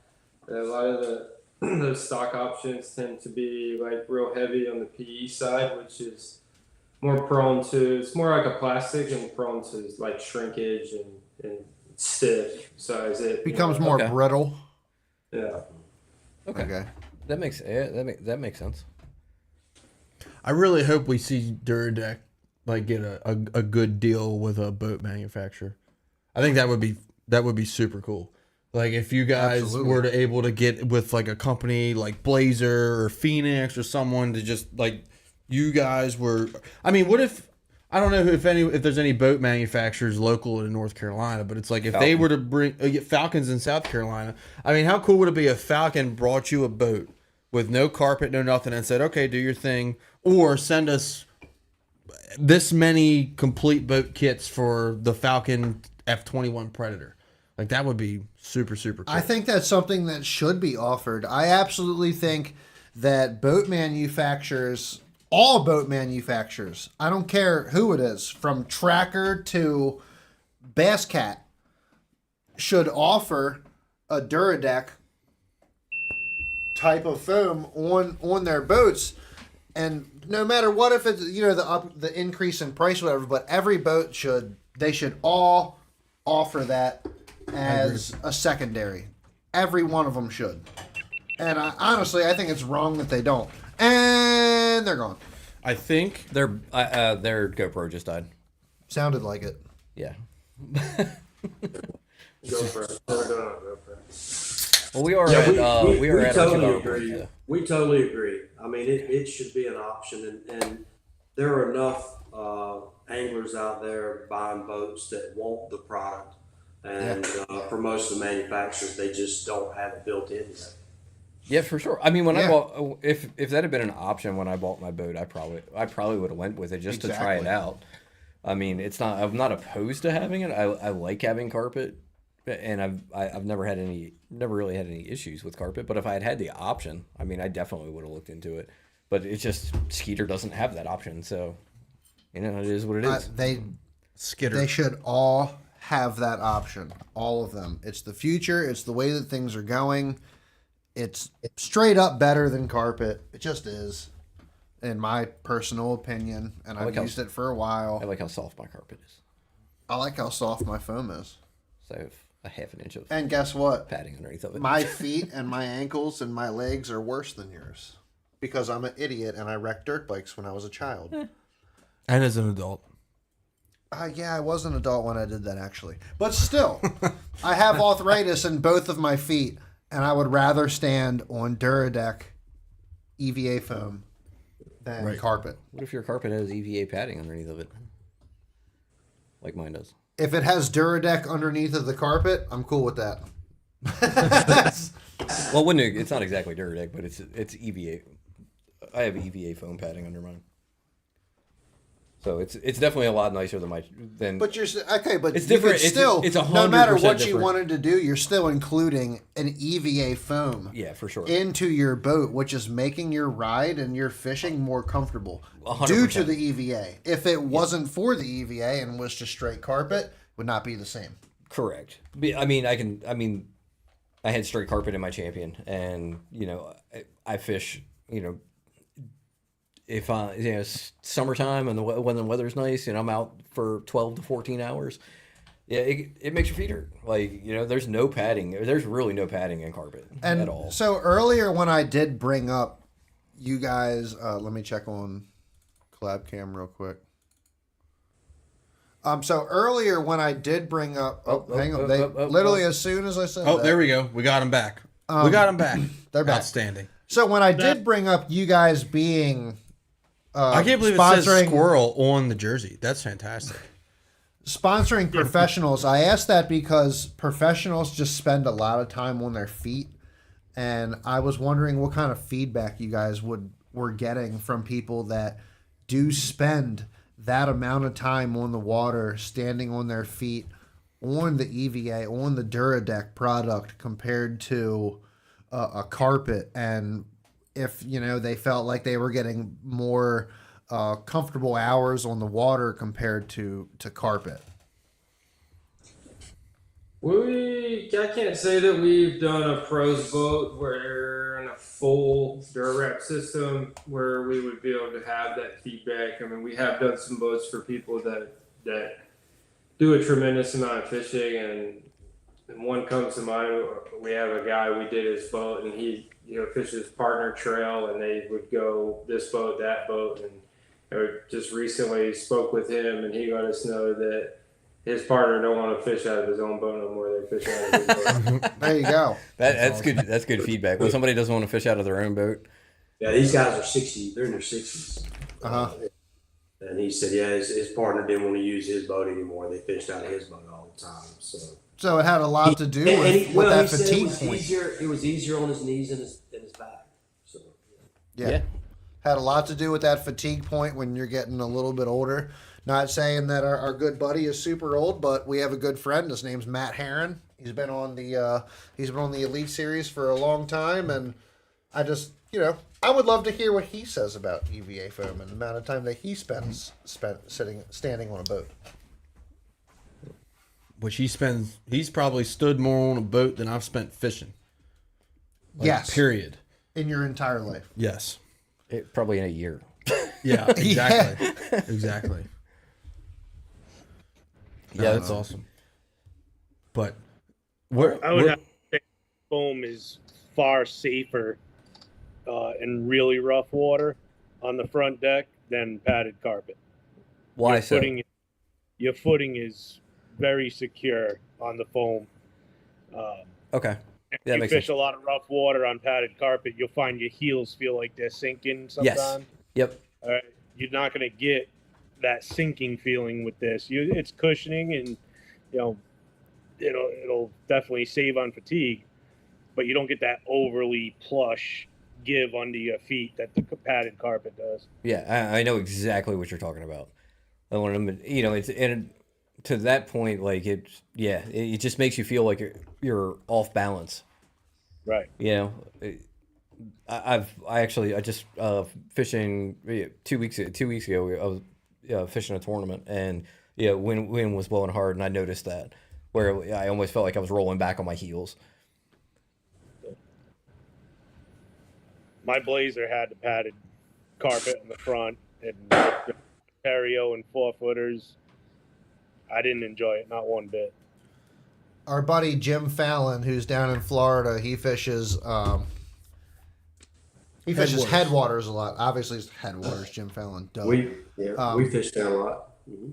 So, but he spends 4 or 5 days a week on his boat. He says the next boat that he gets, he definitely wants to do EVA, and it's a lot better on his back and his knees. So we've made that connection. Well, Jim, you know who to hit up. You know who to hit up now, brother. Who needs your next boat? Just send your boat to JCS, and you're good to go. Like, they can get you set up. I mean, yeah, you send it to JCS, it comes back completely redone, and it's got Dura Deck on it. And the front cap's connected to the hull.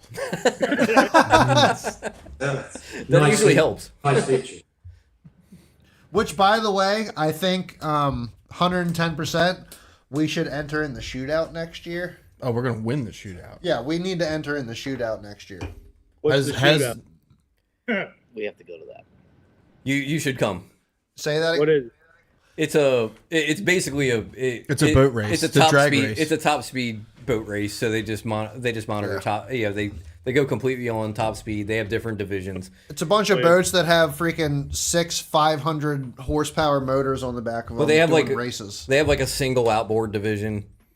A Bass Cat has won that one multiple times. Yeah, it's Yeah, sad. actually, a our buddy, cougar, right? our buddy John Hansen Yes. won that. Is it a last cougar time. or is it a lynx? I think it's cougar. Okay. John Hansen with East Mobile Coast Auto IV. Solutions and East Coast IV.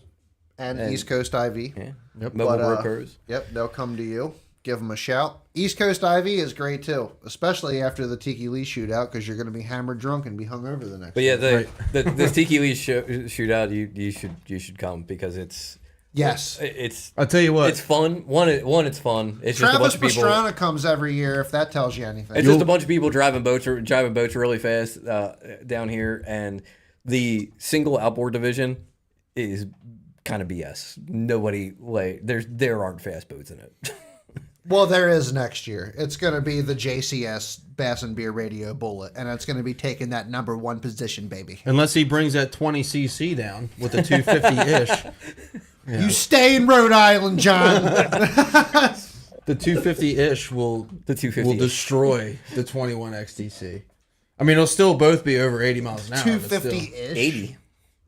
Well, the 20cc was a 100-mile-an-hour boat all day. Yours better be over 80. Oh, but I mean, Yours mine's is gonna loaded. go over 80. I think it's more going to be how big are your balls than anything else. And how can I drive it? Well, exactly. I mean, if you want to, that comes down to it. if you really want to flex your wiener, leave all your tackle in it and win it. That's true.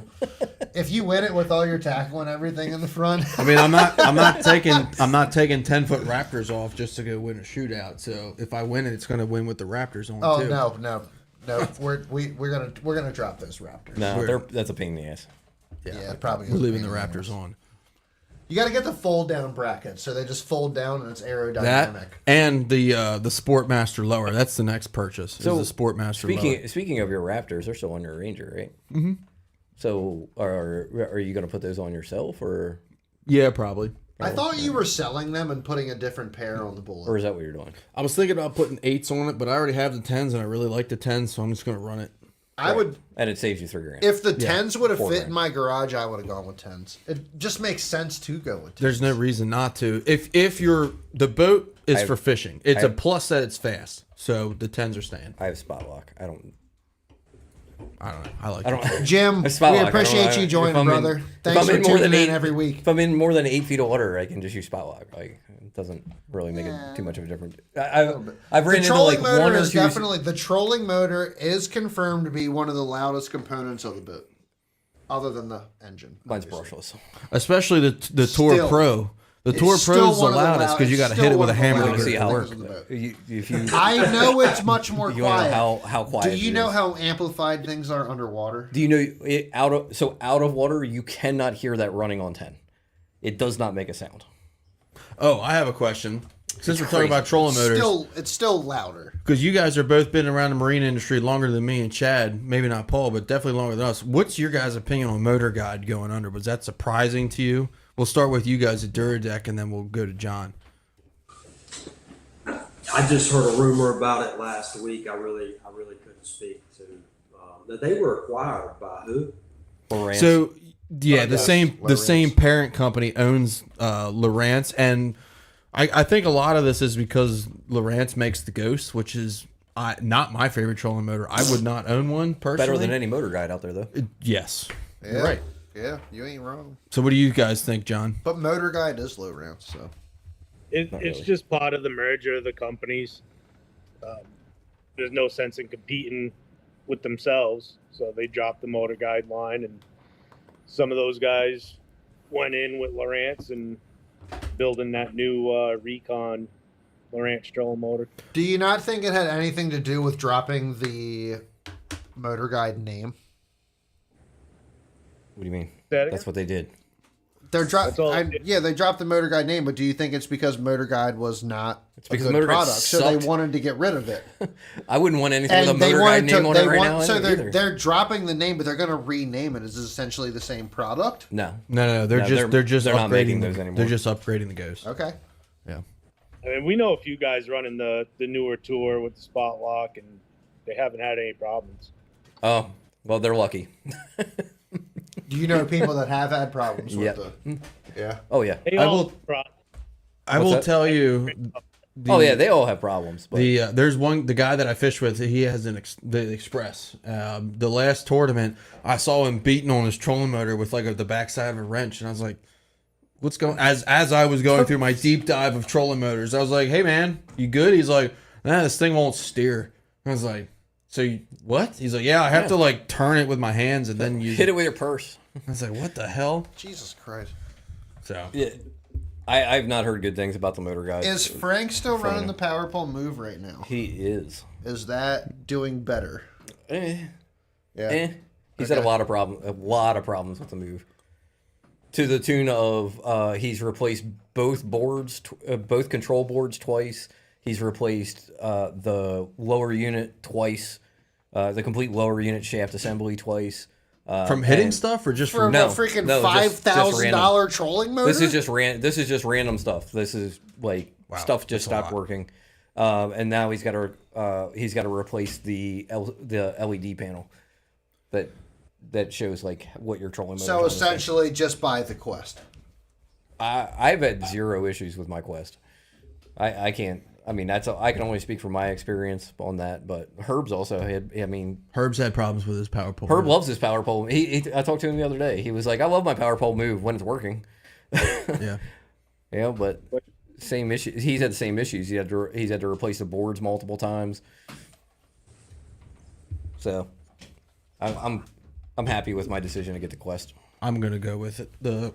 Something that says Minn Kota. It depends on if the Black Friday deal has a Quest, then I'll do that. If it just has regular Ultrex, then I'll do that too. Just get the Quest. I guess I'll just get the Quest. Just get the Quest. It I'll moves get my the boat Quest. 4.5 miles an hour. It's freaking awesome. And They're heavy, but they're good. They are heavy. That thing is a And obviously you put Dura Deck on the bullet, right? It's already on there. Hell yeah. I had to get the shaft replaced on my Quest. This is the only issue that I had with it, and it didn't hurt the functionality. But somehow the shaft got twisted, so it was like 10 to 15 degrees off, like the bottom to the top. And I took it to a trolling motor shop, and I went to pick it up. And like I walk in, I'm like, "Yeah, man, I want to pick up my trolling motor." He's like, "Hold on a second, let me get the forklift." He's like, "That is the heaviest damn trolling motor I've ever seen." Yeah, that thing is not light. No, if he'd only fixed it right the first time, And there you have it. I wouldn't have to be going back up there tomorrow to get it again.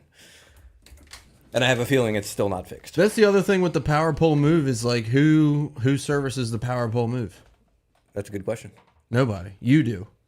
The consumer service is the power pole move. Or Power Pole's customer service is the best in the market. but Your customer service can be as fantastic as ever, but if shit doesn't work, it doesn't work. You know, when you have to, it's kind of you're ridiculous. right. It's kind of ridiculous that Frank has had to replace 2 boards. He's had to 100%, replace 2 shafts and lower unit. Yeah. They should have just sent him a new motor Now- instead of yeah. sending. They just keep sending him parts, to fix it, quote unquote. now after Where a he's full, had the motor for, he bought it in December of last year. I mean, the trolling motor's less than a year old. after a full season with your Raptors versus your Blades, I love my Ooh, Raptors. That's great. I love them more than my power poles. really Really? They hold better than my power poles did. They're quieter than my power poles were. zero They- maintenance too. They are 100% more solid than my power poles were. You know, my power poles, you could, Like they don't have that sway. If you're running, say you're running down the lake in some rough water, like you could hear you could hear your power pole slap. Like What's up, Ron? my Raptors don't move. Like you don't hear them. You don't hear them. They don't. You can look back and they're rock solid. Mine slap, but you got to be in some nasty stuff. You have 10 foot and they're too, 10s, so right? that makes sense. Yeah. You know, comparing 8s to 8s, I absolutely love my Raptors. Do you guys have any experience with like the long term up there? I mean, I'm assuming you guys probably do some services on power poles and Raptors. Do you get like is there a quantifiable like this is what makes the Raptor better, or this is what makes the Blade better? No, I think it's preference. They're It just both seem- great products. They each have their own issues. What issues have you seen out of Raptors? Out of curiosity? Minn Kota is just another product though that stands by their shit. Yeah, their customer they're- service is good too.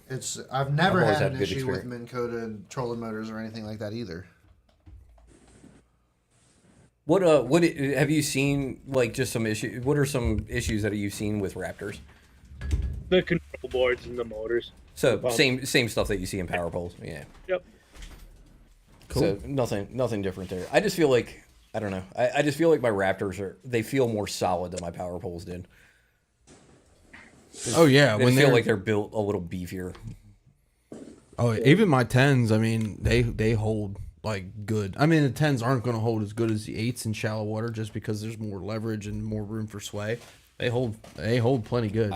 Yeah, I have zero. Even fishing. I mean, I was in some gnarly current down on the Pocomoke, tidal current, and I mean, I just throw the Raptors down, like it would go and just sit there, if you were against the current. But yeah, I ran there's on my demo boat this year, the big one.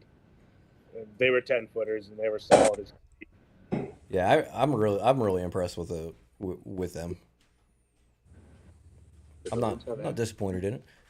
No, not at all. Do they deploy any faster? The Raptors? About the same. About the same. They are quiet though. I mean, they are quiet, like real quiet. I feel like the motor might be a little louder on the Raptor than the power pole. Yeah, but But- you know what though, I don't like really with the hear. power, like if someone's got power pole blades on their boat for a year or two, what happens when they deploy them? Squeak. The bushings are squeaking like crazy. Well, yeah, you're gonna run into that. I have a feeling you're gonna run into that with Raptors too. But they're brass bushings. Doesn't rust. I don't know. I've There's had no- mine for 2 although- years, and I mean, they deploy the same as they always have. No issue. All the bushings in power poles are either brass or whatever ABS plastic. Oh, really? I thought that was like the biggest difference between the two is that the Raptors had the brass bushings, and that was like the maintenance-free part of it. I mean, they might be solid brass bushings where power pole uses a lot of the plastic bushings, but I haven't. Well, they I mean, say I the haven't really looked Raptors at it are that just much. like you just don't do maintenance on them. Period. I don't know. We'll find out. I have a feeling if you use them enough, I mean, it doesn't matter if they're brass bushings or they're plastic bushings. If you use them enough, it's going to wear out the bushings. Eventually, yeah. And bushings don't last forever, so just depends on how long it lasts, I guess. I don't know. John probably has a better answer to Raptors that. tend to get stuck a little more. You said the Raptors tend to get stuck a little more, like in soft bottom, or Real bottom, yeah. so the my bottom- That is true. Mine do get Maybe a stuck. little harder to get them out of the mud. So I had more issue with my power poles than with my and we have a lot of soft bottom around here in the bay, and the Very much soft bottom. the soft bottom setting on the Raptors, it takes it right out of the mud. I mean, they just There's a setting for it. yeah, and so if it's buried in soft bottom and they start to get stuck, you'll see your Raptor in the back go goom goom goom, and then it just comes up. It's where my power poles would just get stuck, and I'd have to like move the trolling motor around to get them to come up. Back, but back, wiggle. yeah, the whole back and forth, front and forward and backwards, and eventually, you do that a couple seconds and then It's a come little up. bit too heavy on the foot pedal. But the Raptors will just, I mean, they have this like, it's programmed into them where it gives it like this hard pump, and like it'll do it like 3 times and then it'll pull it up, and they usually don't get stuck. Is the oil for poles and Raptors the same? Yeah, it's is just hydraulic. Is it the same hydraulic oil? Just hydraulic fluid. What is it? So they use a biodegradable or they recommend a biodegradable hydraulic fluid. Like JPO What do you use for that, John? What they come with. The green biodegradable So stuff. my power poles are low, so I literally need to know what it is. So I have a The feeling you could use just about any hydraulic fluid in them, but you're in the water, so you definitely can't mix hydraulic fluids. Biodegradable would probably be nice since they are. If you bust a line, it's gonna dump into the bay. It is a lighter hydraulic fluid. Is it a little lighter? 32 is the fluid. I have power pole fluid at home. I think. some. I'll check and let you know. Have you guys seen anything with? So I know it was just kind of released recently, but you have the Power Pole 1 pump. It is Yeah. one pump for 2 yeah. poles. Yeah, have you guys? Have did you any guys those dealt yet? with any of that yet? We haven't put any in yet. Nope. No. I am definitely interested to see how that Seems like goes. especially for like like those older champions where you just don't have a lot of room back there. Or if for you're somebody trying to like update Nick stuff like that. Rogers who put 8-foot power poles on a 16-foot John boat. He said it like doesn't get on plane now or something. It like takes it forever. It struggles. Because he's got a 17-foot John boat with a 60 horsepower motor on it. He's got 8-foot blades hanging off the back. It's pretty sick though. It is pretty sick. I bought a whole bunch of metal. I spent like $400 even a in 60 metal horsepower. one It's time like to build my it's like a own power 30. poles, and then I was like, "Yeah, I can't do this. Like, there's no way this is gonna work." What were you doing? I was trying to build my own power poles. I have all the material. I just never did it. I like started designing it, and I was like, math started happening. I was like, I'm not smart enough for this. You're the type of guy that would take foam out of a cardboard box and try to super glue it to the surface of your boat to save money and call it EVA foam. Yeah, pretty much. That is definitely Tony. Luckily he sent this boat to JCS, so now he's got some real Dura Deck on it, and he'll notice the difference. You have no idea how surprised we were when we found out that he was sending the boat there. Because don't get me wrong, like, we love Tony. He is the cheapest motherfucker I've ever met in my life. Yes. Like I said, Tony can literally start a fire with 2 pennies. Pretty much. Oh, Just yeah. pinch them hard He- enough, they just start sparking. Yeah. Like he can start a fire and make a livelihood with pennies. You know what? I think you have to tell the story. Tighter than a frog's asshole. You have to tell the story because I'm biased, but the reason I'm the way that I am, tell them about my uncle. That's who I grew Oh up my fishing God. with. Oh, His- you mean Charlie? Yes. His uncle has like a 1978 Skeeter, 16-foot Skeeter, that he pulls with a Ford Focus. This is the most legendary man to ever show up to Mariner Point Park. Oh wait, he doesn't have a Focus anymore. He's got a Fusion now. Yeah, it's a Ford Fusion. It used to be a Ford Escort.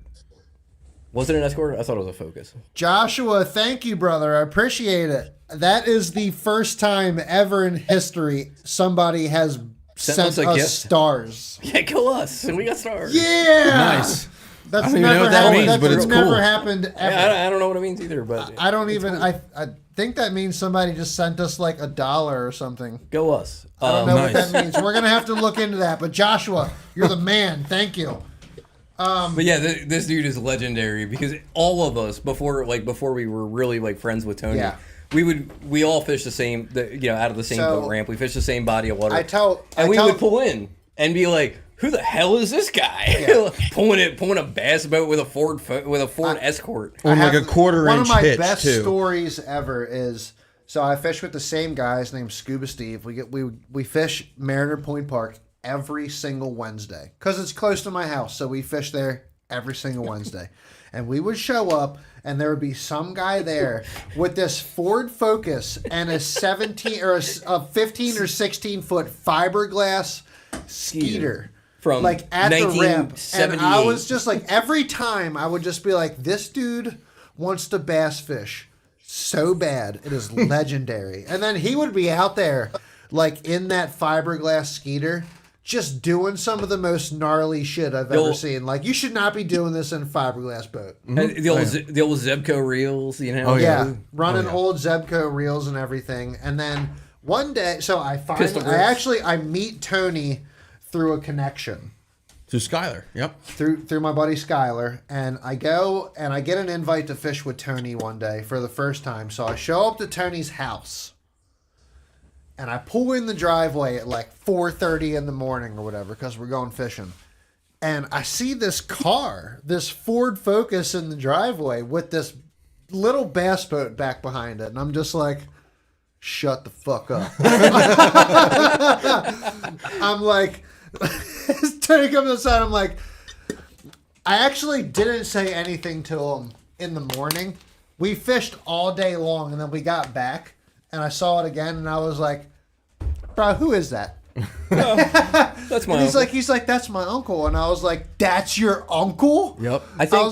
I think the funniest part of the story is he owns a full-size pickup truck. Yeah. Yeah. So we just didn't get to that point yet, but yeah. Oh, sorry. He freaking.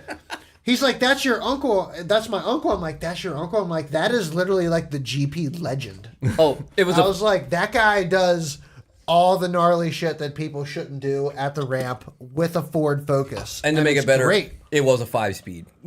Oh yeah, it's got Yes, a it stick. was manual. Yeah. But then at a the end of legend. it, he ends up going, like, Tony's talking to me about it. He's like, yeah, he loves pulling that boat with that car. I don't know why, because he has this Chevy 1500 over here in the yard that's set up for pulling the boat, but he just won't drive it. He doesn't want to burn the gas. Says it's too expensive. This is the same guy who in the 1991 Bassmaster Classic on the Upper Chesapeake Oh, Bay. that's great. He didn't know the Classic was going on. He had no idea the Classic was happening. So he went out fishing and was fishing in Dundee Creek, which is local to our area, and there's all these bass boats. And he's like, yeah, I caught like a 5.5 pounder, and I held it up and said, hey, you guys looking for this? And then put it in the live well, and they got all mad at me. He had no idea. I'm like, are you kidding me? He had no clue. Classic. That is insane. He is definitely a legend around here. That's Tony's uncle. That's Charlie. Well, and every time he starts the boat, because it's a 1988, sorry, the boat's in 88, the motor on it's a 84 Mercury Classic 50 with the metal cowling. So it won't never start. Metal Oh, cowling. And when it does start, it smokes Yeah, out the it never entire starts. boat ramp. So every time he gets it in the water, Smoke on the water. he'll spend 15 minutes trying to start it, which is a waste of time because you know the cowling's got to come off. Take the cowling off, manually pull the throttle open, spray ether in, and then it starts up. As soon as it starts, it immediately hits a rev limiter. And then we let it warm up. It's so true. It's all the incredible. time. It's good times, though. It's incredible. Got to do what you got to do, I guess. Right. I mean, if I can't say nothing bad about Charlie. I was out there in the middle of the lake or the river, and I ran out of oil in my boat, and Charlie came to the rescue, had some oil in his boat for me. So Yep. ain't got nothing bad to say about Charlie. Premix, man. Premix. Oh man. Well, we're at the 2.5 hour mark. I Yes, think we are. Are we good to wrap it up? You guys, any last minute questions for JCS or Dura Deck before we head out? I personally don't, but Any, JCS or Dura Deck, do you have anything to add to our conversation that that hasn't been said yet? No. Appreciate you guys having us. How can so for anybody that's watching, how can they get in contact with you? And I guess Russ and should they go through John, or should they go directly through you? How should they contact you for your product? If they want professional installation, they can start with us, and then we send them to JCS Marine. He does a lot of them. We've worked hard the last, I guess, about 2 or 3 months. Oh my God, we lost him again. This cannot happen. Oh, sorry. We've worked hard to get a lot of these bass boat cockpit templates uploaded to our website. So now these guys can go right on, look up their year, make, and model their boat, and see in most cases that we have it listed online. And then it'll also direct them to, if they don't see it, to just reach out to them. What was that? Adam's playing with the forklift. Oh, look, JCS is their. Oh, that's why they're calling they're Adam. locked up. Yeah. But man, I mean, huge thanks to John for hooking us up with you guys. We thoroughly enjoyed it, and we appreciate the opportunity. Hey man, you're always welcome to come back and join us whenever you want. Hopefully, like I said, if you guys are ever looking for a connection or a shop up this way to showcase some Dura Deck products, please, by all means, let us know. I know there's a couple really big places in this area, like Premier Marine is a huge one, Intercoastal Marine for the Evinrude guys, even though we're a dying breed. There's lots of shops around. There's the Chesapeake Boat Show that happens around here. And obviously the shootout and whatnot. There's a lot of really great opportunities to tap into the Dura Deck and the EVA foam market around here. I have one last quick question. If I wanted to do like self installation, how hard is that? It's not real difficult. In fact, it is still a big part of our business. So we're set up with not only written instructions for every process, but we have a YouTube channel that will walk you through various steps. Have YouTube. That you can, I'm cool. So is YouTube just Dura Deck Marine products? That's right, Dura Deck Marine products. Okay, Dura Deck Marine products on YouTube. If anybody that's listening wants to go watch some installation videos or anything that these guys have going on, and do you ship to residential addresses, or do you just kind of ship to places like JCS to do installations? We ship a lot of cockpit mats directly to the boat owner. So, okay. That's been a big. Awesome. But hey, there's a lot of guys out there that don't have the time or just really don't want to do it, and we have a network of dealers such as JCS Marine that can handle the installations for you. Awesome. Good. And obviously there's a process to doing installation. There's a right and a wrong process. So sending it to somebody that understands how to do it the proper way is something that I would definitely encourage. Yes. In your journey with moving from carpet to EVA foam, Dura Deck products is what we are going to be suggesting. We appreciate you. I'll be in contact. Look, That didn't take long. that's one customer from the show. Right. Well, hey guys, we really, really appreciate both of you guys joining us. I think it was a great show, and hopefully some of our viewers got a chance to learn something new and make a connection with you guys, and hopefully, and like I said, I would love to, if you guys are interested, if you guys have any desire to kind of get your name in up this way, let me know. I have no problem going to a shop and just kind of talking your product a little bit. And, maybe seeing if we can get you guys a little bit more localized in this area. I think it's a huge opportunity, and I would love to see it personally, just because, there's not a whole, at this day and age, it seems like there's not a lot of small businesses that are around that do the things that you guys do. There's a lot of shoddy work, and, you don't get a whole lot We need more of it in this area. Yeah. We need more, I'm going to say quality upholstery people. You can upholster a boat with Dura Deck, or any of those products. We need more of that in this area. It's very few and little for as much of boat traffic and etc. that we have. Well, and the other thing too is if you were to get something from Ranger, I mean, have fun with Ranger parts. Hey, Johnny Pipes, thanks, my brother. Yeah, have fun with Ranger parts trying to get your floor EVA replaced. Good luck with that. Have you ever dealt with them? It's horrible. So I think that having a small business like you guys to be able to call and get somebody on the phone and talk and figure out what you need, I think that's a huge it's a tremendous value in itself. So, but we really appreciate both you guys, both crews joining us tonight. I think it's been a really good show, and I'm glad that we had an opportunity to talk it out and figure out what you guys are all about. I can't wait to see the Dura Deck on my bullet as soon as it's done. Tony, we appreciate your service, and we hope you enjoy your new bullet as well. Thank you, sir. Much appreciated. John, JCS crew, we really appreciate you guys coming in with us. Adam, keep killing it with the gel coat. If that was your first time, you hit the nail on the head because that shit looked awesome. Good on you, buddy. You definitely killed it. That was good, man. You did a fantastic job. Fantastic job, Adam. Fantastic job. And we'll work something out in the future for maybe next year coming up in Lake Ontario. Yeah, definitely. Russell back out. So we actually leave next Friday to go to Louisiana to go red fishing for a week. So that's going to be awesome. We don't get away from the shop a whole lot. We'll hear a lot. And we get about two trips a year. And John did invite us, and but we had already committed to the redfish this year, so hopefully we'll make it up there next year. I can tell you that it's worth the trip for sure. Yeah, that's my favorite. That's my favorite place on earth. Yeah, we definitely want to get up there and get into the big smallies. Oh yeah.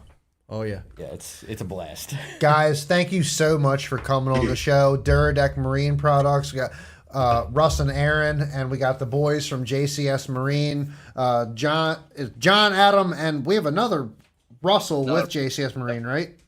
Yep. So cool. And appreciate you guys coming on. Absolutely love hooking up with JCS Marine and always having a good show. Can't wait to come up there and see me personally, Tony, seeing the shop. I'll be coming up with Tony when we pick up the boat, and I'm really looking forward to that, man. Dress warm. Dress warm. Yes, sir. I'll be dressing warm. Thank you guys for your time tonight, and we'll